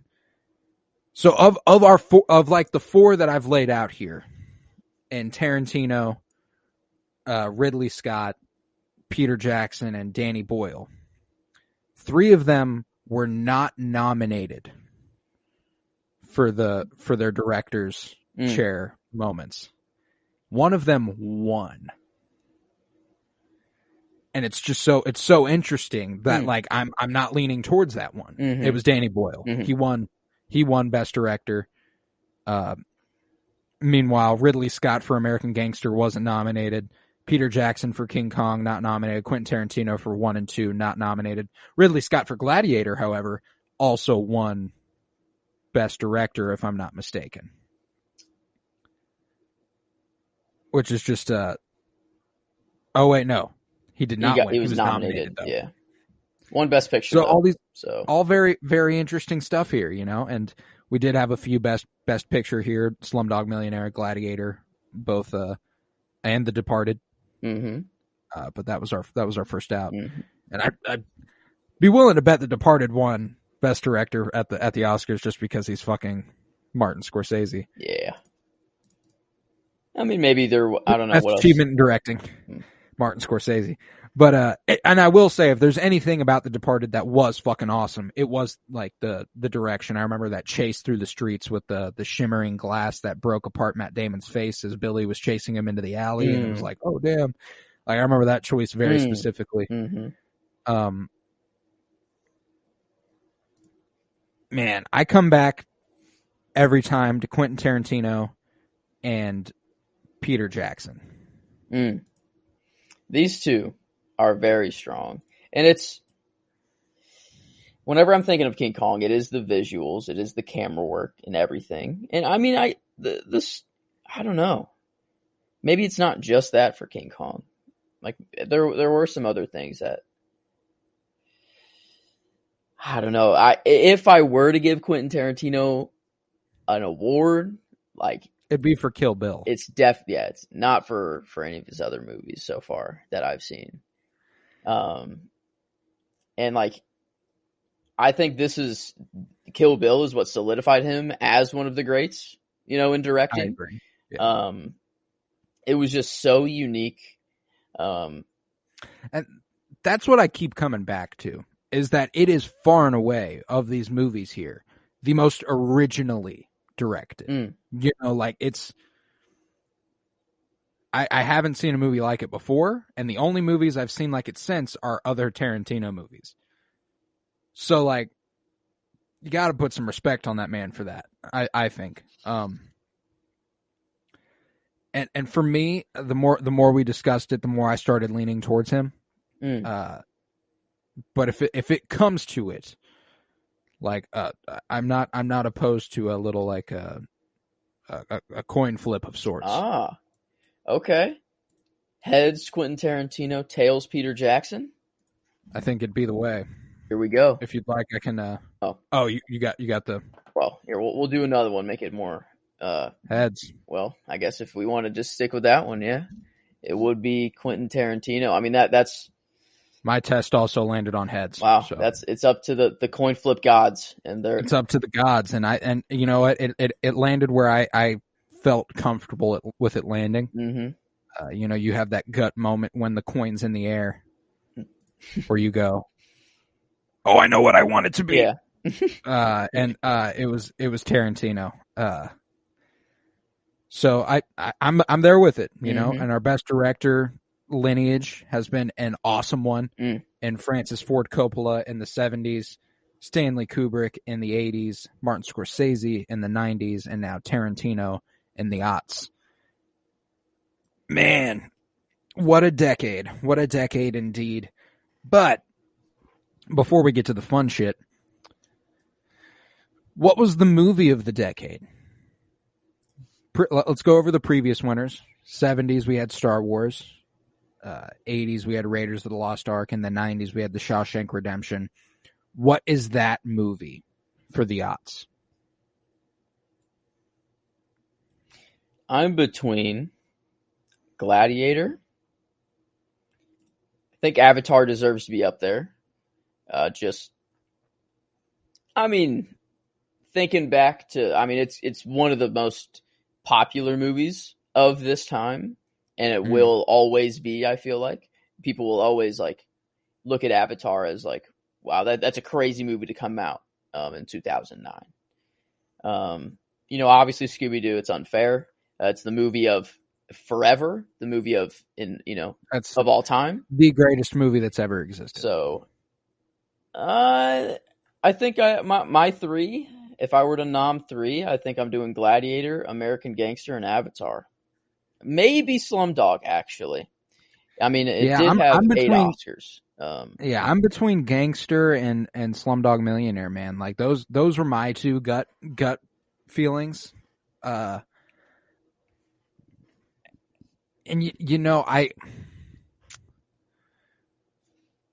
I don't know though. Like I don't like this decade for me. Let's check these decade scores real quick. We had this decade had a 4.52 out of 5 stars on average. 90s had a 4.66. 80s had a 4.27, and 70s had a 4.37. So this is the second best decade. But as I was watching it, I was very confident this was my least favorite. I feel I'm kind of there too. And I think the 70s and 80s, they're really just taken down by MASH, Scarface, Spaceballs, and Taxi Driver. Other than that, all of those movies are the floor is I think American Graffiti had a 4.38, but everything else is above a 4.5 for the 70s and 80s. And I think I enjoyed the 70s and 80s far more than I enjoyed this decade. Even though their scores don't reflect that. I think the 90s was, if I have to pick a favorite, the 90s, I'm loving the 90s. We did have that. The 90s was awesome. We did have a crazy week for 94. We did get to cover 6 more movies than we usually do for the 90s, and it was a lot of fun. Just out of the movies that we would have covered without that, I think we replace Forrest Gump with Shawshank Redemption for the actual slot for 94. But The Matrix, Truman Show, Good Will Hunting, Train Spotting, Seven, Shawshank, Jurassic Park, Malcolm X, Boys in the Hood. The odds just didn't have that movie. Yeah. You know what I'm saying? In the 70s, it's duh, Star Wars. 80s, it was yes, Raiders. 90s, it was man, we got some options here. Matrix, Jurassic Park, Shawshank Redemption, Goodfellas. Holy shit, how do you choose? And the odds, I'm I don't know that we had one. There's not one that I'm this is a decade defining film. God, this just nailed it on all cylinders. I guess the highest rated out of this decade, it's either American Gangster or Slumdog. It's at 4.92s. So hey, and I love American Gangster. I think Slumdog Millionaire is our movie of the decade. I think it has to be. I'm there. I mean, it won 8 Oscars for a reason. That movie was just. It's a feel good movie, even though it's devastating from the beginning. At the end of it, you're just like ah. Hey, another candidate for best ending. Yes. As far as like it came together in a way where you're just like, yes, thank you. It's Andy and Red on the beach down south reuniting. It's Latika and Jamal coming together in the train station. That's that shit right there. And I really, really loved that. There we go. We have decided for the aughts our awards. The critics have spoken. Mm-hmm. And therein, Gladiator won set design, costume design as well. Best soundtrack won Avatar. Supporting actress Ruby Dee as Mama Lucas. Supporting actor Joaquin Phoenix as Commodus. Best actress Uma Thurman as Beatrix Kiddo. Best actor Denzel Washington as Frank Lucas. Best director Quentin Tarantino. Best writer Simon Beaufoy. And movie of the decade Slumdog Millionaire. What a decade's awards it has been.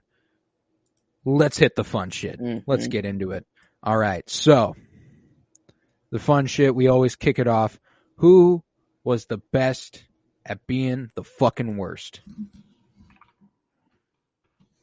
Like who was just god awful and was so good at it?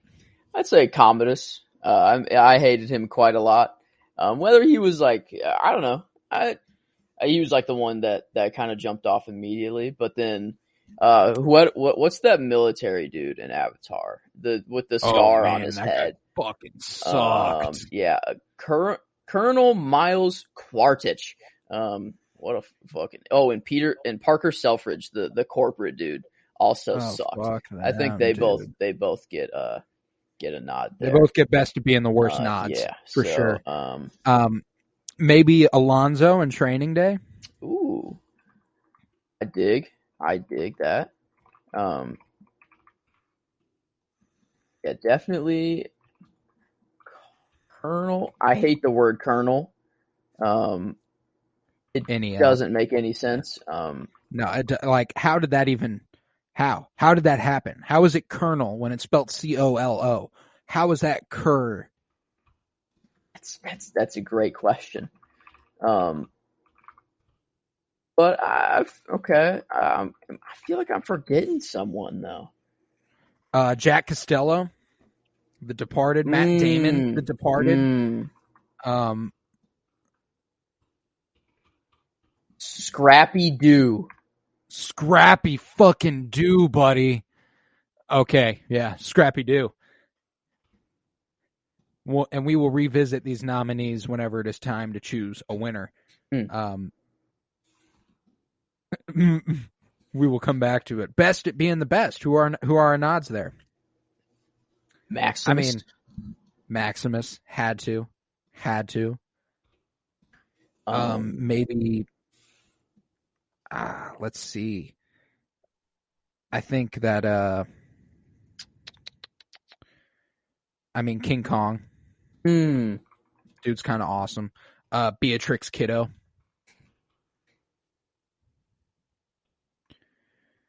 These are all some super badass, awesome, purely like how could you not be this awesome character? Jamal. Ooh. The best at being the best. What was his last name? I could not tell you. Was it just Jamal? I think we only knew him as Jamal. Yeah, just Jamal. Older Jamal. Yeah. Let's see. I think that might be the nod list for the best of being the best. You can only reach. Ooh, we forgot Carl Denham as the best. The worst. No, Jack Black was terrible. We can take off one of the Avatar ones. Yeah, I think the Colonel sucked more. Or take off Alonzo. I don't think he was he sucked, but he was not either of those dudes in Avatar level. He was just annoying. It was like, fuck, man. And in fact, as I'm watching it, I'm kind of rooting for him. Mm-hmm. You know, like it's Denzel Washington and he stole the fucking show. I'm like, you know what? Let him get his money, get his bag, get out of here. Mm-hmm. Fuck the cops, you know, like. I think that feels better. Yeah, he needed to be up there. He needed to be here. Let's see. Who's the worst at being the best? I think Salim. Yeah. Like, he was a dick the whole time, but hey, he came through at the end there. Fred, he's part of the gang. He's just kind of annoying every now and then. He's just kind of like, he has to go with Daphne, He always splits up the gang, and he's always with Daphne for reasons pretty obvious. That's a fact. Let's see. Hey, I mean, if we want to give another nod to best at being the best, I go Velma. Yes. And Scooby. She was the best at being the best. She really, really was. Worst at being the best, I go Richie Roberts, Russell Crowe's character.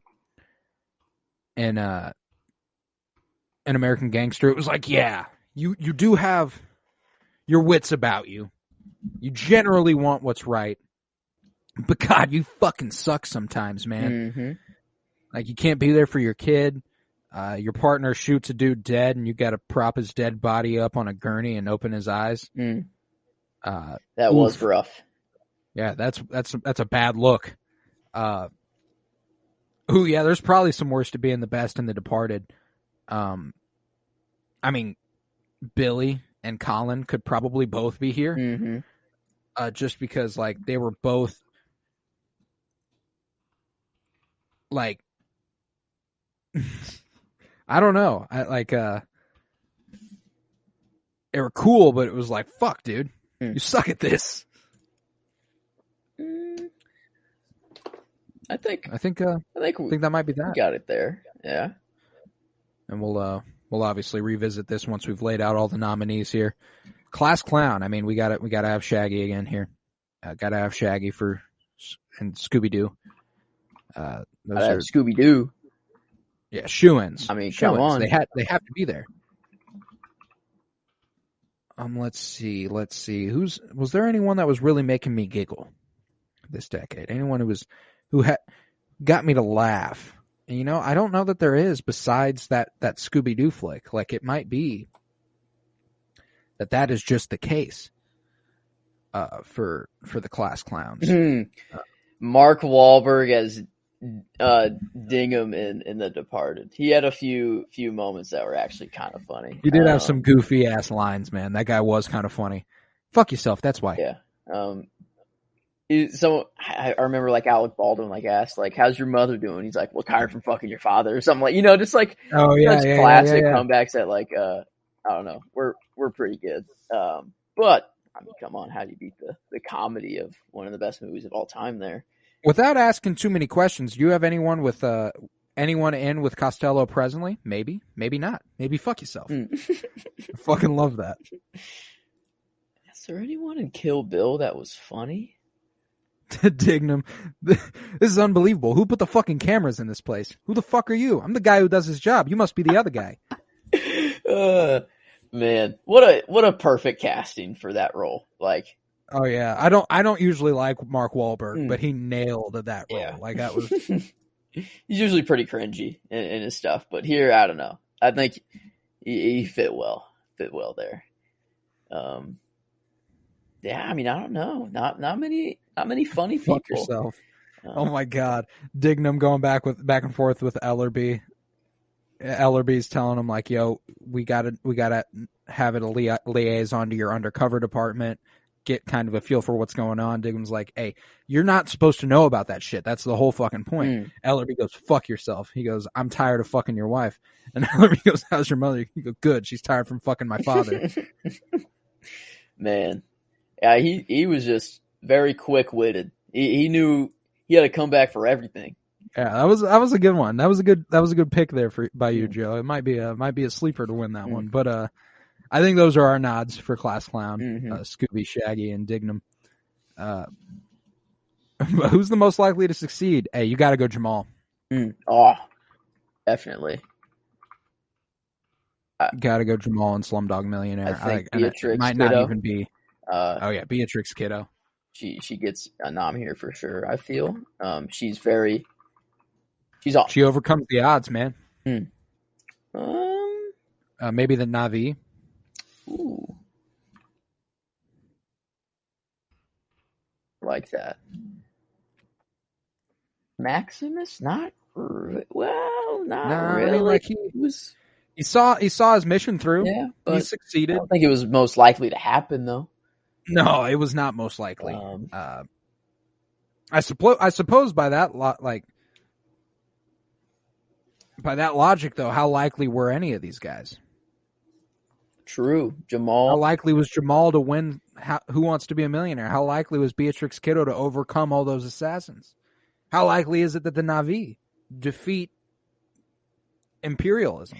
We had a lot of dark kind of Underdogs. very underdog-ish here. Not Neo from the Matrix, who was like destined to succeed, or the love triangle of the Terminator, that had to succeed for time to work. Yeah, we've had like a built-in winner the last couple times. Sante, I mean, come on. I mean, yeah, it's gonna it's succeed. Sante. But this one's interesting. Yeah, this one will be interesting. I'm excited to get into it. Here we go. Most likely to end up in jail or dead. We got basically the whole cast of Departed. Yeah, you know what? Just The Departed. Everyone's likely to end up dead or in jail.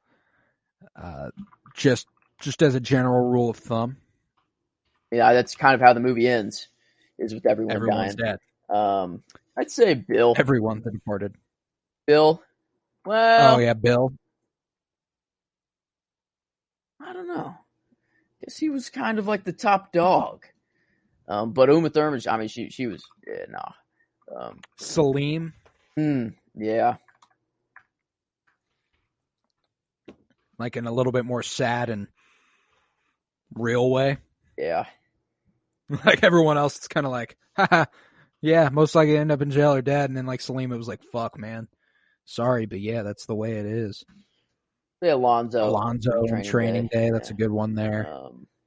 I have to agree. I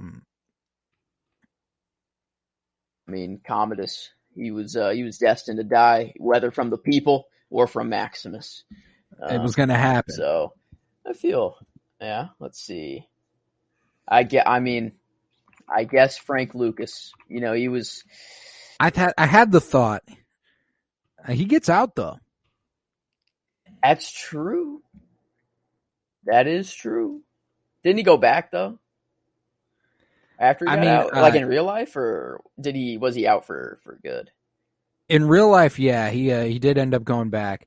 Like the original stuff that he went to jail for in the movie, he only went to prison for like 5 years in real life, which is fucking crazy that dude just went to prison for 5 years and like. I guess he took down a good 3/4 of the police department. Three-quarters of the police department. So, oh yeah, maybe the police department, American Gangster. Yeah, not Frank Lucas from American Gangster, just the police department. Yeah. All right, I think that's a good. Here we nominee list. Do you want to go through and do the we have to do the nominees. I forgot about that. And then we select from those. Mm-hmm. So obviously Dream Blunt rotation. We've got Shaggy and Scooby-Doo. It had to be done. There were no doubts about it. Let's see. Who else are we smoking up with?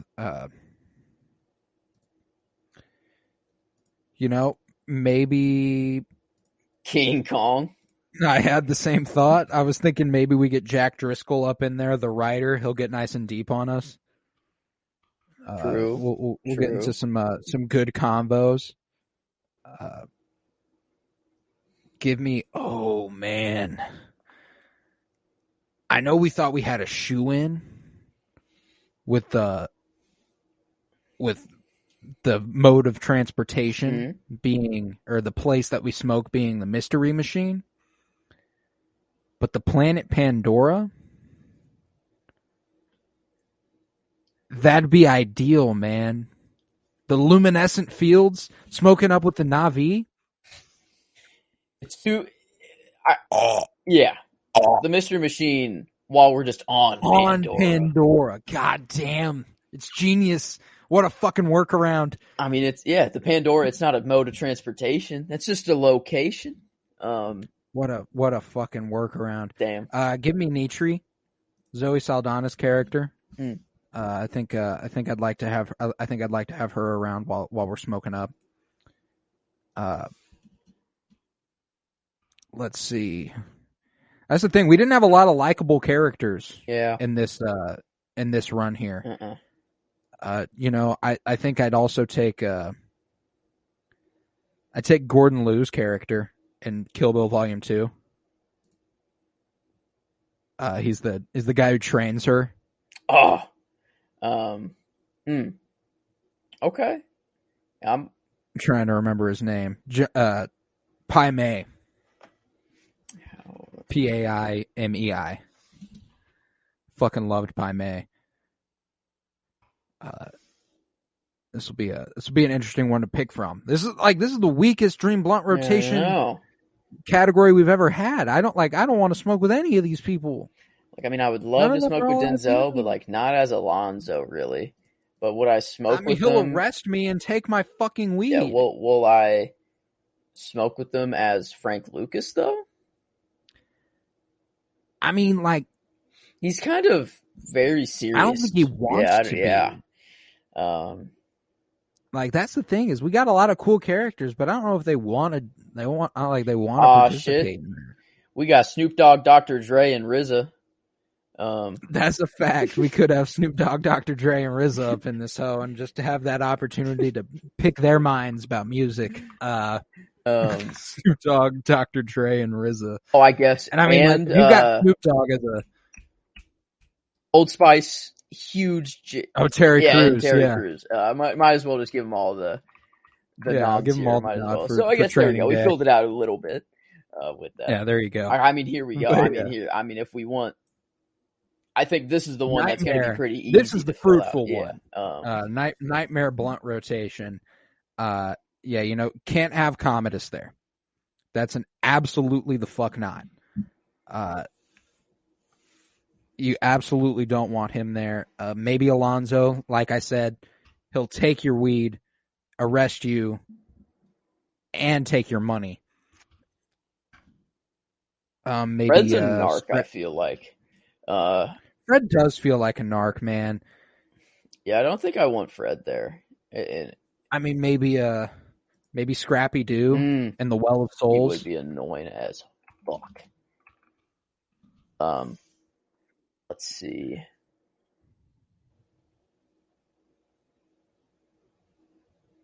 Maybe Bill. I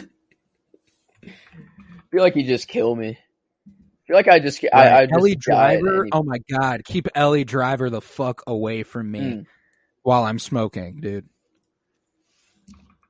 Ellie Driver was a nightmare. Is it ELLI? Yeah, you got it. Gotcha. Ooh, what was Carl Denham? The evil dude that took the kids in Slumdog Millionaire. Right. What was his character's name? Is it Prakash? Yeah, I think. Yeah. Let's fuck that dude. Maybe another best at being the worst was Prakash. If we have another, he was garbage. He was a garbage human. I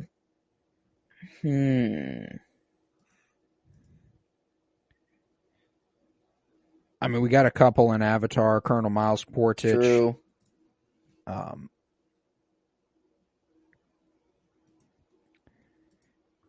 a Detective Trupo, an American Gangster. Josh Brolin's character. That man feels like he's a shoo-in to shoot me. I have pretty much no doubts about that. I think okay. Here we go. I guess what's our nightmare mode of transportation? I think a nightmare location would potentially be the Well of Souls in Scooby-Doo on Mystery Island. I think that'd be a scary place to smoke up. Maybe let's see, the military base in Avatar. That doesn't seem ideal. Ooh.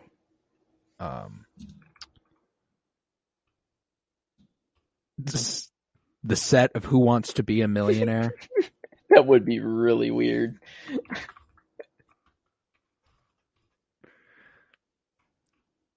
So yeah, we got a few options for where like what's the fuck no, we're not doing this. You know what I'm saying? We got a few options there. But yeah, so we on to the biggest simp noms. Here we go. Yeah. Commodus was already there, which is Commodus had to be there. Jamal, huge simp. Very, very well noted simp. It was written though, you know. It was written. Let's see. Jake Sully. Homie changed species. True. Because of his love. I'd say Colin from The Departed. Well, no, he actually wasn't a simp. He kind of like, he played it. He's kind of an asshole. So never mind. Jack Driscoll. Yep. Has to be there. These guys are just simping out the ass. We had a good plethora of simps in this decade. Yeah, I'd say that's pretty good. I think that's it. I think we nailed it there. Best pairing nominees, we already got Shaggy and Scooby there. You had to. There was no doubt about it. I'd go King Kong and Ann. It's a strong pairing.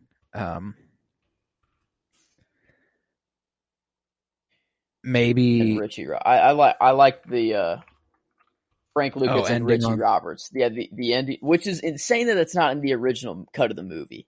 I still insane. Can't believe that. But I mean that we got it, so I'm down with it. Maybe Jamal and Latika.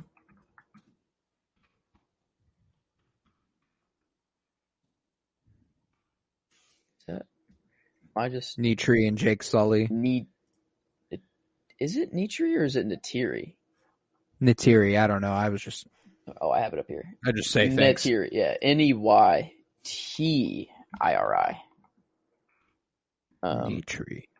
Nitiri.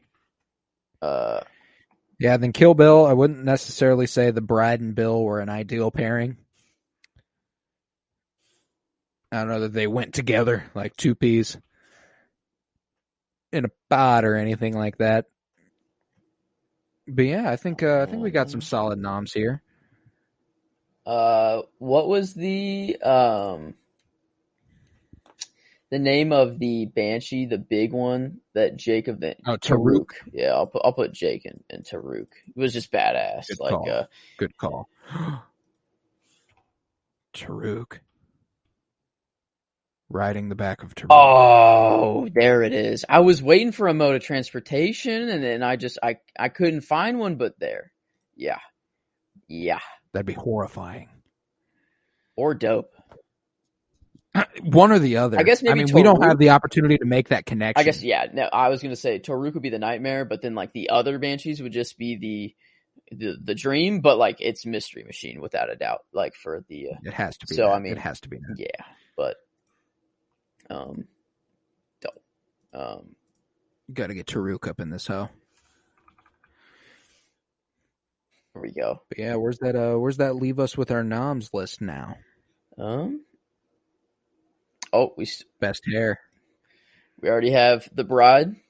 And for Kill Bill, I guess maybe Beatrix Kiddo. I like her real name here. I think she earns it. She did. Alonzo and Training Day for that afro. Or no, that's Training Day. Sorry, Frank Lucas for the afro. Just the afro. Just the the slight. Just the couple seconds it was on screen. I love it. I'd go generally the Na'vi. Some lovely hair. Ann Darrow had a pretty kick-ass hairstyle in that movie. That iconic shot of her walking down the road and the light shining behind her. She's got that curly, poofy hair. I'm trying to think of some worst hair. Nah, it's Jack Nicholson Costello. It's a pretty rough head of hair on that man. If I remember correctly, Bill Carradine had a pretty rough head of hair as well. Who was Or David Carradine, he played Bill, my bad.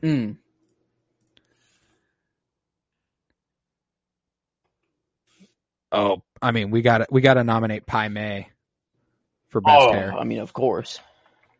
I mean, yeah. Some pretty legendary hair there. Let's see.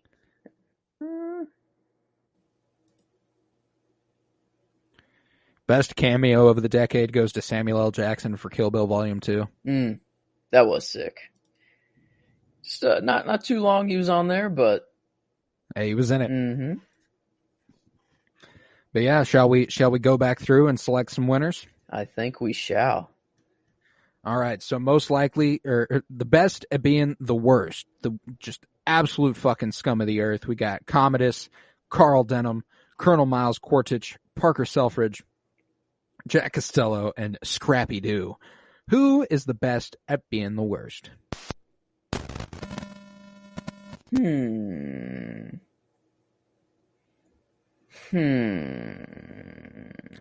Hey man, fuck Commodus, fuck Carl Denham, fuck the capitalist and militaristic assholes in Avatar. But does it get worse than Scrappy Doo? I don't think so, man. I mean, he's one of the greatest puppy power. One of the greatest villains of all time here. This man pissed on Daphne. Fuck that man. He doesn't just. This man pissed on Daphne. Yeah. No, get him out of here. Fuck Scrappy Doo. Get him the put fuck him down. Out of, put him down. Somebody give him the shot. You know, I'm usually not all right with that with dogs. Oh no, I'm not cool with animal cruelty. But if Scrappy Doo's getting a kick, I'll look the other way. Not one for the hurting of animals, but Scrappy Doo, that motherfucker. I'll be the one to put the shot in him.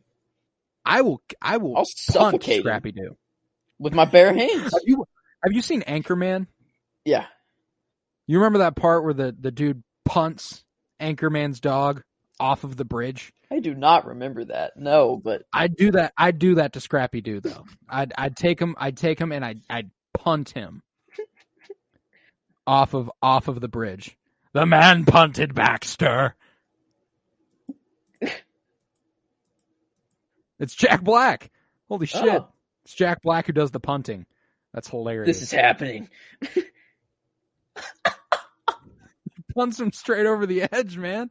Yeah, but that's like best to be in the worst of Scrappy Doo, and I'd punt him off the side of a bridge. That's how I feel about Scrappy Doo. Punted off a bridge. Oh. But on the flip side, who is just the best of the best? Who would you do the opposite of? Like who on that bridge would you hug instead? Thank you for being you. You're the best. Jamal. He needs a hug. It's got to be Jamal, right? He needs a hug. Dude's been through it. He got his hug though. He got Latika, man. Yep. He deserved that. And a lot of money too. It's not what he was after, but they can do whatever they want now. And I'm proud and I'm happy to know that this fictional character can do what he wants to do now. God, I love that Jamal just gets to do whatever he wants in my imagination. Legendary. I hope that he looks both ways before he crosses my mind. But on the next one, who is good, but goddamn are they bad at it? So who's the worst at being the best? I mean, we got a couple options here. But man, I think it's got to be Fred from Scooby-Doo. Just a narc, man, and just dude. Like, here's my thing: is that like he has all the power in the world to be like a really cool fucking guy, and he's an absolute doucher. Yeah, he's an absolute doucher. Like, yeah, there's not many good things to say about Fred. He's their leader, but like makes the worst decisions. He's a dumbass. Yeah, he's pretty dumb, and he's a narc, and he he's on the gang, so like that's why he's like. I mean, you're automatically cool if you're in Mystery Incorporated, but I mean, like, he is the worst member of Mystery Incorporated. There's no doubt. That's true. I mean, yeah. I mean, if I have to choose to get rid of someone from Mystery Incorporated, it's Fred. Or maybe he needs a punch in the face or something to wake him up. I don't know. Yeah, you know, like I punt Scrappy Doo off the bridge. I hug Jamal. I give Fred a nice shove. Mm-hmm. Yeah. Right over the edge. Oh, yeah. There we go. Okay, I'm feeling... Ooh. Class clown, man. We got a few good noms in Shaggy or Scooby, and then Dignam and The Departed. And if I'm being honest with myself, I mean, like, Dignam had some fucking banger lines. That dude was fucking funny at a lot of points, dude. I obviously don't want him to win. Yeah. But fuck, he might have to. Like, that, in terms of a movie that had no levity, like, isn't a comedy, is a drama, to come in and be that fucking funny, that's hard. And I think he nailed it. Yeah. I think it's got to be Dignam. Shaggy and Scooby, they're just funny on their own right. Like, all, you know, just like always. That's what they're supposed to be. But then, like, they'll get their shine, to be sure. Oh, yeah. Shaggy and Scooby. Don't worry. Don't worry about a thing. We've got this. But who's the most likely to succeed? We got Beatrix Kiddo, Jamal, the Navi. Now, all underdogs here. All of them are. Let's see who. I think Jamal is the first out here. Just because, like, it was very unlikely he's asked all these questions that, like, he just went through it. Like, he's just very lucky. In, you know, I don't really. The thing that gets me here is, like, the motivation of Beatrix Kiddo and the Navi. Like, they are deeply, deeply motivated to get what they want. And they will do like anything to get there. Jamal just kind of happened in on the situation, kind of. True. So, true. Who was more motivated? The Navi. My gut Beatrix Kiddo. Beatrix Kiddo. Yeah, she was on a mission, and she saw that shit through. She didn't even know she was going to have a daughter at the end of the line, and she did. She hits Bill with the pressure point. Stops his heart. Explodes his heart. That shit. Damn. What a way to end him. Take your daughter and go. Live the life you always wanted to live. 5-finger exploding heart technique or whatever. Damn. Like, learn from Pei Mai himself, you know. Pai Mei, sorry. Pei Mai. But yeah, damn. I think, I don't know, that's where I jumped to immediately was Beatrix Kiddo. I think she had. I think such is the way of things, and quite comfortably so. Beatrix Kiddo, certainly the most likely to succeed. On the flip side, who's the most likely to end up in jail or dead? You bet your ass it's going to be Scrappy Doo when I punch him off the side of that bridge. But it's for this. We got some noms. We got everyone in The Departed. Bill and Kill Bill, Salim and Slumdog Millionaire, Alonzo in Training Day, Commodus and Gladiator, and the Police Department in American Gangster. Now this one's interesting because we have two extremes that are the obvious two choices: everyone in The Departed and the Police Department in American Gangster. And what's funny is that the Police Department is most likely to end up in jail. Everyone in The Departed is the most likely to end up dead. So it's just kind of like a who do you prefer sort of situation. I think I'll give it to everyone in The Departed. Dying's more funny than going to jail. I mean, everyone's and the way it just happens. They all just get shot in the fucking head, and that's that. Boom, that's it. Poor fucking Anthony Anderson. He just showed up. Oh man!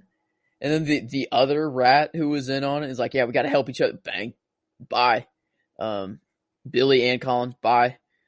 Colin shows up to his apartment. Dignam's there waiting for him. Mm-hmm. Sorry, bro. This is going to be funny as fuck, though. Mm-hmm. I'm the class clown. Pow! Shoots him straight through the head. But yeah, I think everyone in The Departed, they are the most likely to end up in jail or dead. Mm-hmm. There's little doubt about that. Now, Here, let's do some work here. Let's skip the blunt rotations. Go down to best and worst hair. You know, there's like these not fun ones to end it on. True. Let's end it on the fun shit. Who had the best hair for you?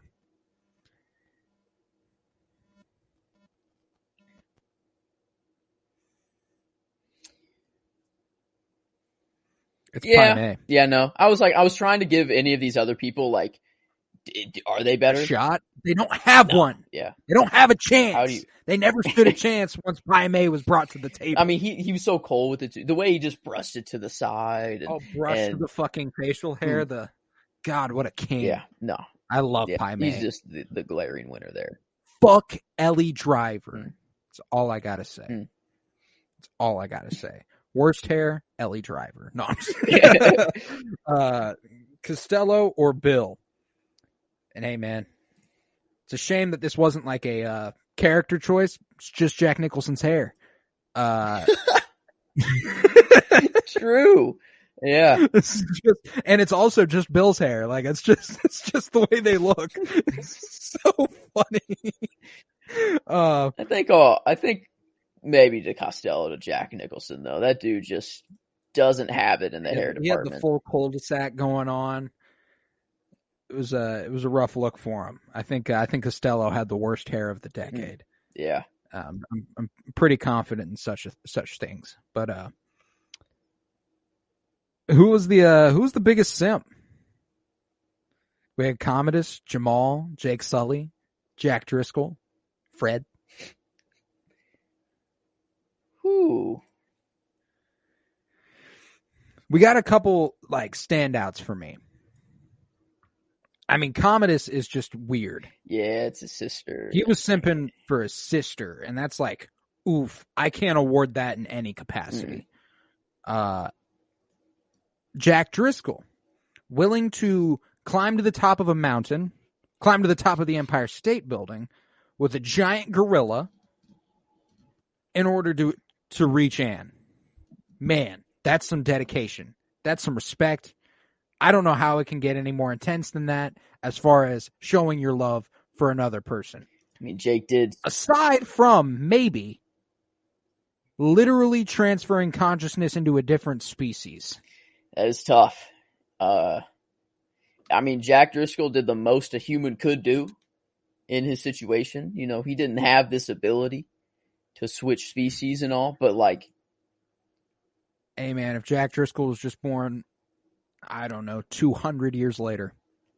I think it probably goes to Jack Driscoll here. I mean, he literally did. Like, he's like, fuck my human body. I guess he's not just a simp for Neytiri. He's a simp for the entire Na'vi culture. True. So much so that he took cultural appropriation to the highest possible level. And cultural appropriation is defined by this moment here. I think I don't know of a more defining cultural appropriation moment than this. Oh my God! Like he literally became a different species, and then told them everything that they should do, and like as their leader, and like proclaimed them as his like. Imagine I go to a Black Lives Matter rally and go, it's clear what they want to do to us.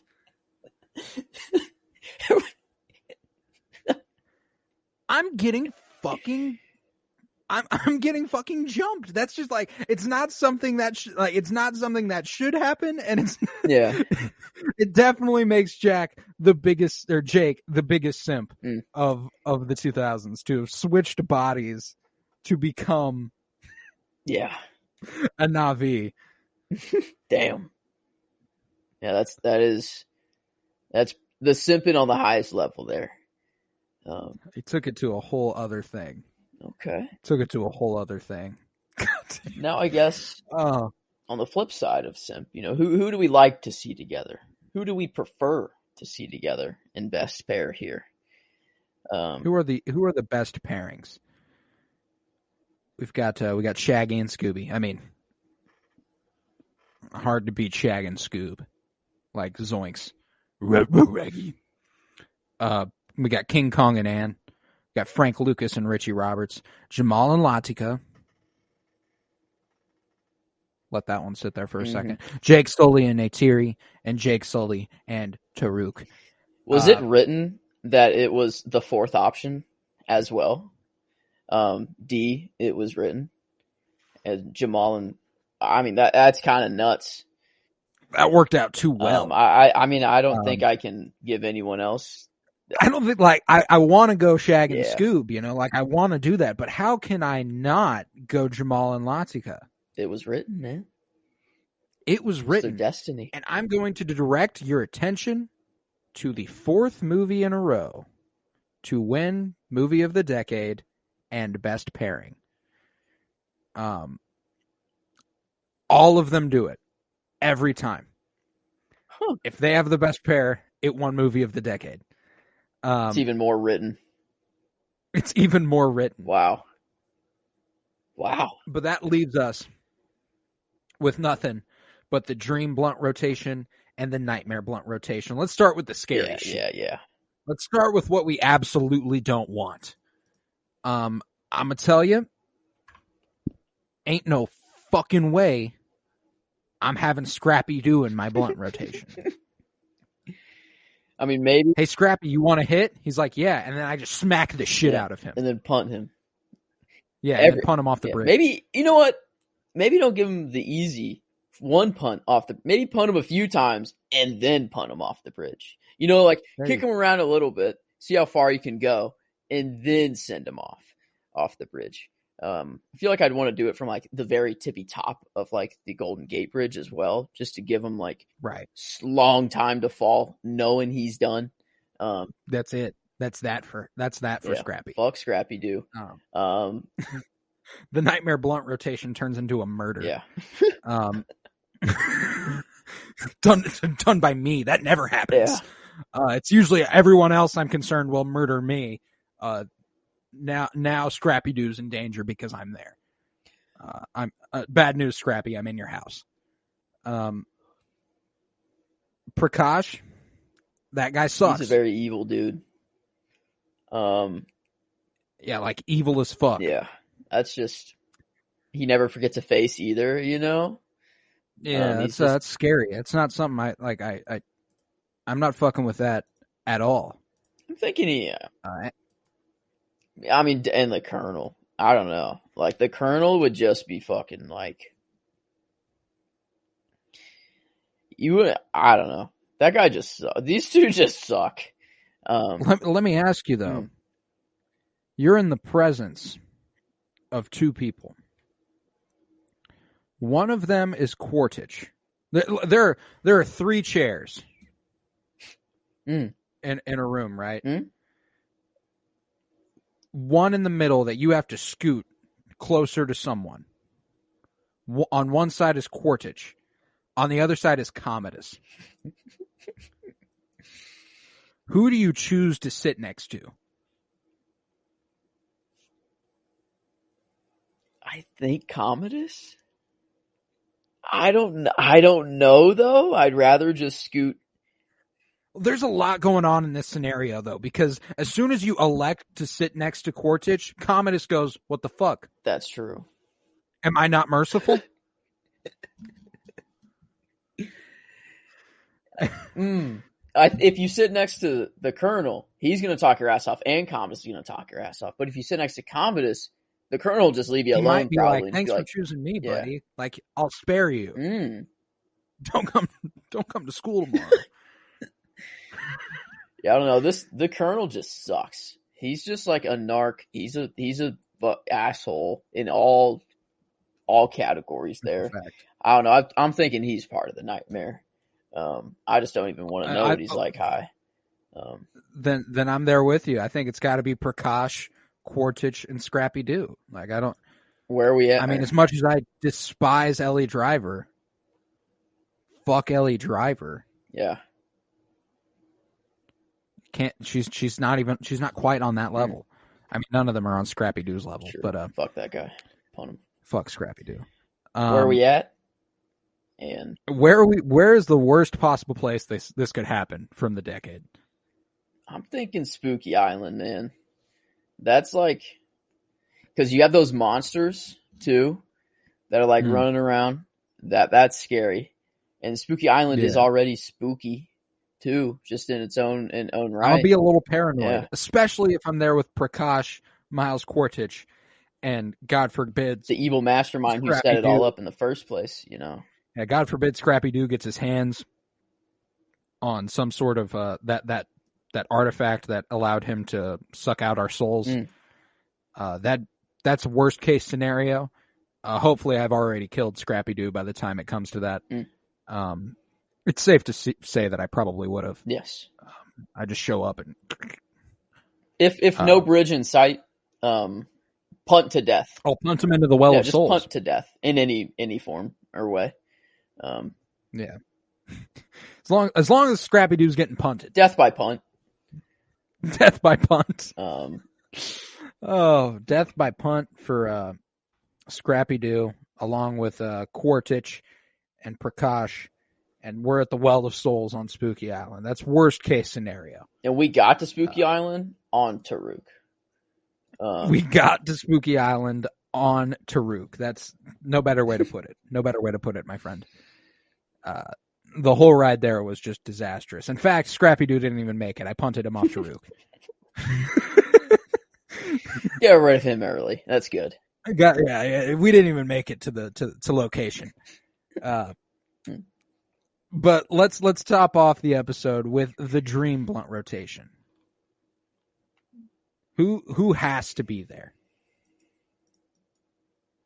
How do you not do a dream blunt rotation with Shaggy and Scooby? You can't have one without the other. You know, it'd be criminal to just pick one. It'd be blasphemy. Yeah. I mean, I think I would die on the especially spot. In the coming revolution. Yeah, exactly. Death by punt for anyone who's not electing. Watch out, Shaggy and Scooby. Death by punt. It's not an easy way to go. But it takes a while. Yeah. So you watch out. I mean, it's obvious though. Shaggy and Scooby, they're coming along, and now we just gotta pick one more here. We're already on the Mystery Machine on Pandora. There's no question about that. This and with Shaggy and Scooby driving the bus, we're safe. I mean, they got that whole kitchen set up back there. We're living. Yeah. We are living in the Mystery Machine, bro. On Pandora, are you kidding me? Roll these windows down, bro. Roll these windows down. Oh wait, no, we can't. Because the masks. The masks, though. We rig it somehow. And we're all just getting toasted. Our own mask, dude. God, we're all just getting toasted. It sounds bad at first that we have to wear a mask on Pandora, just to live and all. But like, we only need to do that if we leave the Mystery Machine. And then once we leave, we just keep it in there so we don't have to keep smoking. It's just constantly there. It's the only air we're breathing. There. It's the only air we're breathing. The only air we breathe is weed. Damn. We just breathe Machine Gun Kelly. Yeah. Because he is weed. But if I'm going to add one onto our list here, we got Shaggy and Scooby. There is another man on this list that it is near blasphemous to pass over for a smoke sesh, and that's Snoop Dogg. How the fuck are you not smoking with Snoop Dogg if given the opportunity? Yeah, I mean, come on. I mean, he brings, like, as much as I'd love to be around Pai Mei, he's bringing the good shit, too. So he is. I mean, Natiri, so we could get around Pandora, but like, I think it's more fun just to go on our own, not to know where to go and all. Snoop Dogg will take us wherever we need. And he knows. Pai Mei, I mean, would be cool, or to teach us, everything we need to know, and we become martial arts masters on Pandora. We only need Shaggy for that. That's what the fuck am I talking about? Shaggy's a master of the universe. Yeah, he's of everything. He knows all. So fair. But yeah, Snoop Dogg, Shaggy, and Scooby Doo on the Mystery Machine on Pandora. Holy shit. That might be. I mean, we've had some pretty baller Dream Blunt rotations. I mean, in the 90s, it was Ace Ventura, Morpheus, and Jules Winfield on the back of a Brachiosaurus. The 70s was Han and Chewbacca with Vito Corleone on board the Millennium Falcon. The 80s, Indiana Jones, John Keating and Totoro on board Cat Bus. Damn. That one's strong. Yeah. Like that one knocked me on my ass just going back and reading it. That would be awesome. But Shaggy, Scooby, and Snoop Dogg on the Mystery Machine on Pandora. I think that's an important distinction. I think Home Tree still needs to be there. Pre-destruction of Home Tree. And before the Imperials punted. And Home what's Tree. what's the other no, that's still there.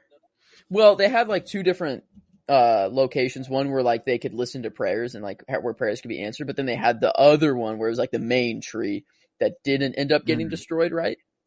Are those two different locations or were they the same? I think they were the same. So that wasn't destroyed, right? That's still there? A Home Tree came down. Yeah, Home Tree done. But I remember there were some white trees that came down and they were like, oh my God, they were devastated by it. I remember that happening, right. I feel like. I feel like everything, like what was holy to them came down, which is devastating. Prior to that. Yeah, destruction of Pandora. Yeah, that's a good distinction. There we go. Yes, man.